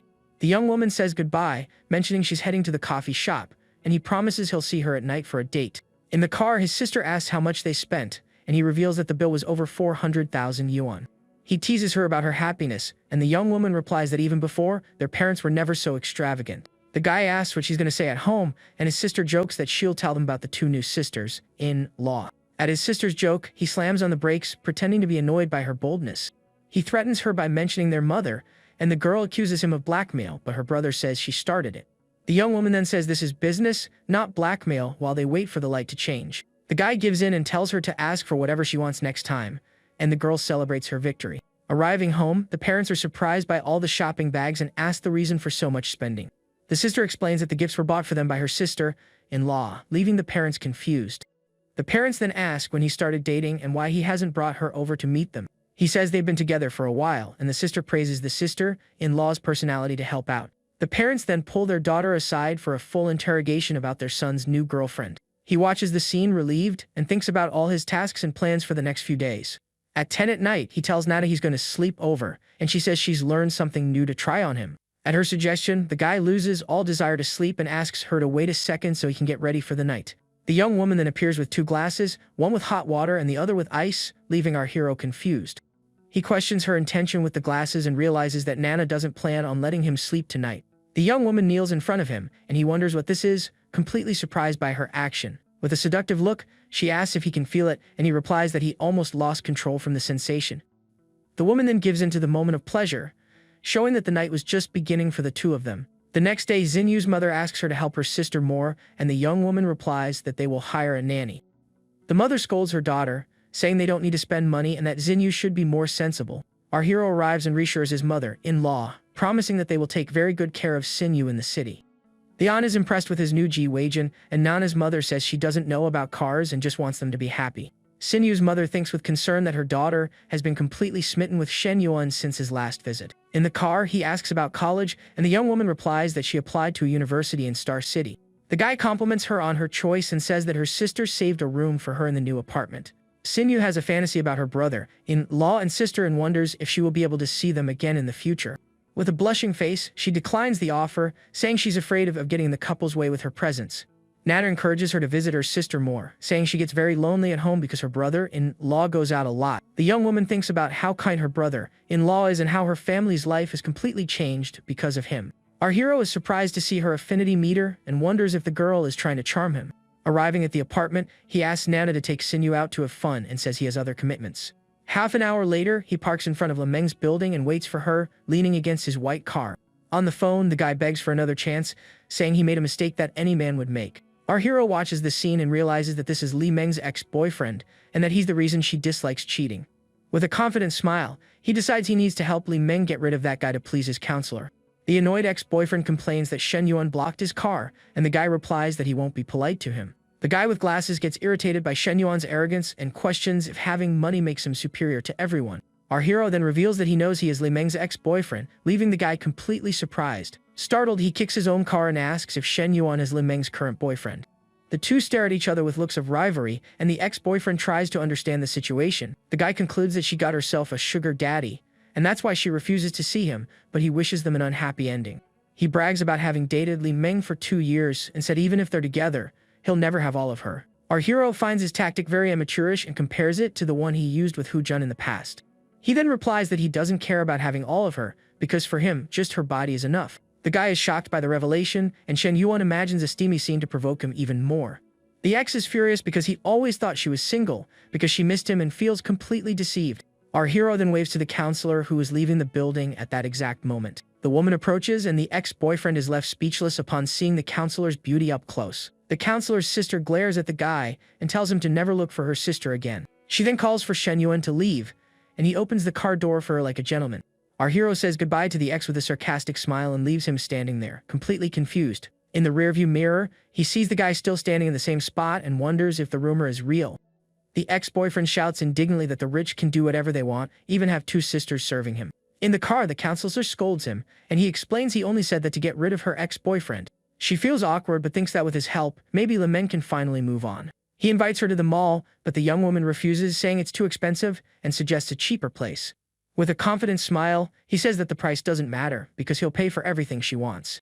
The counselor then reveals that his sister's birthday is coming up, and that she needs help choosing a gift. She makes it clear that she won't accept any gifts for herself, and is only there to help with his sister's present. He agrees but thinks with a mischievous smile that he'll find a way to make her accept a gift. In the store, the saleswoman greets them with a smile, and he encourages her to try on any clothes she likes. The counselor asks for a dress in size small, and the saleswoman suggests a medium because of her figure. The saleswoman then shows a beautiful white dress, and the counselor is enchanted by the piece. He waits for her outside the fitting room and offers to help if she needs anything. On the phone, the counselor says the dress's zipper is stuck and asks him to call the saleswoman. The guy tells her to wait, and that he will help her with the zipper problem himself. With a blushing face, she asks him not to come closer, but he tells her to turn around so he can fix it. He approaches her and tells her to relax, as he's just going to zip it up and leave the fitting room. With the dress almost falling off, she asks him to hurry up, making the atmosphere even more tense. He is impressed by the beauty of her back, and the counselor asks him to just zip it up already. Carefully, the guy holds the zipper and gets ready to close the counselor's dress. He tells her to be calm so he doesn't rip the dress, and she worries that someone might hear them from outside. He approaches her from behind and asks what she prefers to be called, professor or counselor. With a blushing face, she replies that on dates, he should just call her by her name. The guy then, with a quick move, releases the strap of her dress, leaving her surprised. He hugs her and says it's the first time he said her name that way, and that he'll never forget it. 5 minutes later, she pushes him away, saying that if they keep this up, she'll end up giving in. She asks him to zip up her dress and leave, and with a blushing face, he agrees to her request. The guy then tries to zip up the dress but realizes that it won't go up at all. He jokes that the dress doesn't fit, and she, annoyed, tells him to get out of the fitting room immediately. The young man just stands there, not knowing what to do, completely confused by the unexpected situation. The saleswoman approaches and suggests she try another style since that one didn't fit. The counselor leaves the fitting room in her original dress, and he follows her, still a bit embarrassed.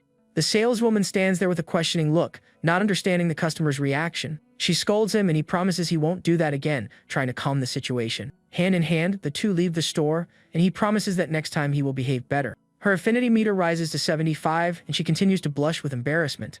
He thinks with a smile that being a little bold really does increase the girl's affinity. The saleswomen comment on his new girlfriend, and one of them corrects her, saying it's already the fourth one. They remember Miss Jo and comment that every time they see Shen Yuan, they regret their choice.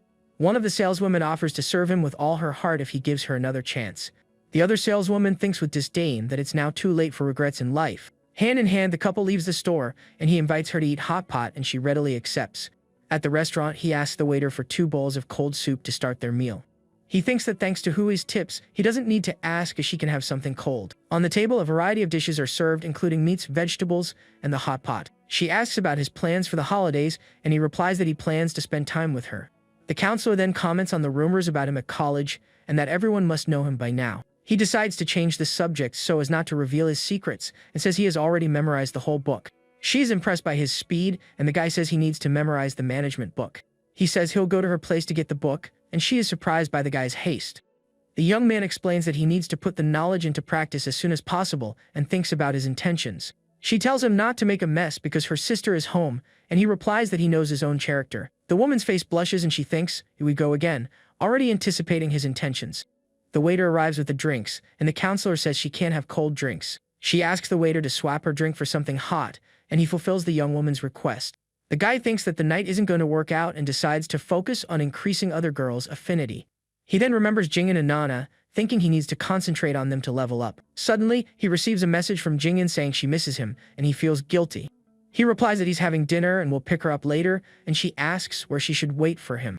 The counselor scolds him for being busy with his phone, and he makes up an excuse to leave. He says that important business comes first and says goodbye to her, promising they'll see each other soon. 1 hour later, Jingyan waits anxiously outside the coffee shop, ready for her date with Shen Yuan. In the car, she asks where they are going, and he replies directly that they're going to a hotel. She thinks that being treated like a tool still hurts and wishes there were real feelings between them. Without warning, he rips her blouse, leaving the young woman completely shocked and without reaction. She asks him to be gentle but thinks that being treated that way without feelings is very unfair. He stares at her with a cold, determined look, and the young woman feels intimidated by his attitude. Lying on the bed, she calls his name and thinks that this time was even worse than the last. With tears in her eyes, she looks at him, and he approaches her with a concerned look. He wipes away her tears and says he got too carried away and was just playing a role. The young woman asks about the role play, and he explains it was the dominant guy and obedient girl type. She complains that he should have told her beforehand, because she thought he was really like that. He caresses her and says her reaction was addicting, and she complains she has nothing to wear for class. The guy hugs her and promises he'll arrange for new clothes because he wouldn't leave his woman with nothing to wear. She gives in to the moment of passion and calls his name, completely surrendered to his charms. 2 hours later, he shows her new bags and clothes on his phone and says they will be delivered the next day. The young woman is surprised and asks if she can really choose whatever she wants from those options. She is amazed by the feeling of being able to shop without worrying about the price, something surreal for her.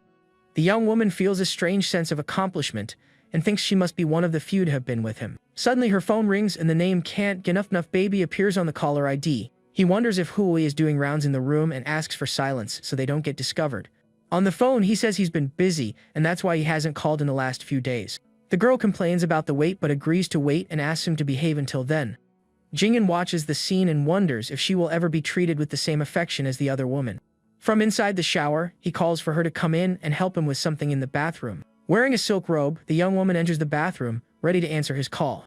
He complains about the robe and tells her to take the piece of clothing off immediately so they can start the fun. In the shower, she asks him not to be so rough, and he stares at her with an intense gaze. With the robe on the floor, the two give in to the moment and he jokes about the role play. Again. The next morning, he has already left to work out, and the young woman is being attended to by saleswomen from a store. She tries on a polka dot dress and thanks the saleswoman, saying that all the pieces fit well. The young woman thinks about the total cost of the clothes and wonders if this is a dream or real life. The system then informs that the expense triggered a 4 times critical hit, and he earned $448,000. He thinks that Long Jingin is a great candidate, and that he needs to invest more to develop her. At the gym, the coach offers him water and scolds him for pushing himself too hard in his workout. The guy drinks the water and complains that the numbers have barely changed and that he needs to speed up his training pace. He says he's going to increase the intensity and adjust his diet to gain weight faster. With a mischievous smile, the coach compliments his looks and calls him daddy in a seductive way. He comes out of the shower in a bathrobe and asks what she wants with that sudden compliment. With an innocent look, she asks if the baby is hungry, approaching him slowly. He challenges her to perform well to earn her reward, and the young woman accepts the challenge.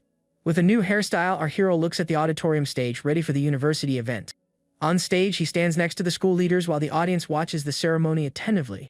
From the audience, the counselor watches him and thinks how different and elegant he looks in that formal suit. A colleague compliments the rich and handsome student and asks if he has already found someone special at school. With a blushing face, the counselor replies that he probably hasn't, and her colleague notices her reaction. On stage, he signs a giant check for 10 million yuan for the university under everyone's gaze. The colleague insists that she has a crush on him and says that a romance between a teacher and a student isn't that shocking. The photographers capture the moment he hands the check to the university's president. The president thanks him for the generous support, and he replies that it's only fair to give back to the school where he studied. The president invites him for future collaborations, and he says he will consider it if the projects are good. The president then asks the reporters to focus on Shen Yuan and make him the pride of the school. The guy thinks the president is just using him, but that for now, he will play along. The president asks about Shen Yuan's position, and the other man replies that he only manages the entrepreneurship base. The president then decides to name him model student and one of the top 10 university students. The other leader complains that his grades are terrible and that he barely attended classes this semester. The president says that grades aren't the most important thing and that his ability to influence is what counts. The other leader agrees with the president's view and bows as a sign of respect and admiration. As he leaves the auditorium, a reporter with blue hair calls out to him and asks him to wait a moment. She introduces herself as Zhang Yanni and invites him to participate in a special about university students. He asks her to leave her contact information and says he'll think about it, trying to avoid suspicion. He turns down the reporter's invitation for dinner, saying he needs to handle the details through WeChat. The guy says goodbye and leaves, relieved to have escaped that awkward situation. The counselor's colleague comments that he doesn't seem like a womanizer since he turned down the reporter's invitation. The assistant hands over the list of approved candidates for the second phase of the entrepreneurship project. She presents the final list with 2 men and 5 women, including the accountant and the secretary. The secretary whispers with the accountant about the stock distribution they planned together. Jingyan explains that the investor gets 70% and the students get 30% of the shares. She continues to explain that the final ratio will be 70% for the students and 30% for the investor. Our hero thinks that the important thing is to motivate the students and that harvesting the 5 flowers is the main goal. The assistant informs him that the meeting with Lu Xinyu from the Japanese department is scheduled for that day. An elegant and mature woman enters the room and greets Shen Yuan with a smile. He is captivated by her beauty and thinks how hard it is to maintain composure in front of a woman like her. The young woman greets him again, and he seems frozen by her beauty, unable to respond. She calls his name again, and he finally snaps out of his trance and invites her to sit and talk. The two sit on the sofa, and he asks about her plan to open a supermarket on campus. With a smile, he asks why she thinks Amazon was so successful and moves closer to her. The woman explains that its success is due to profit sharing and good employee benefits.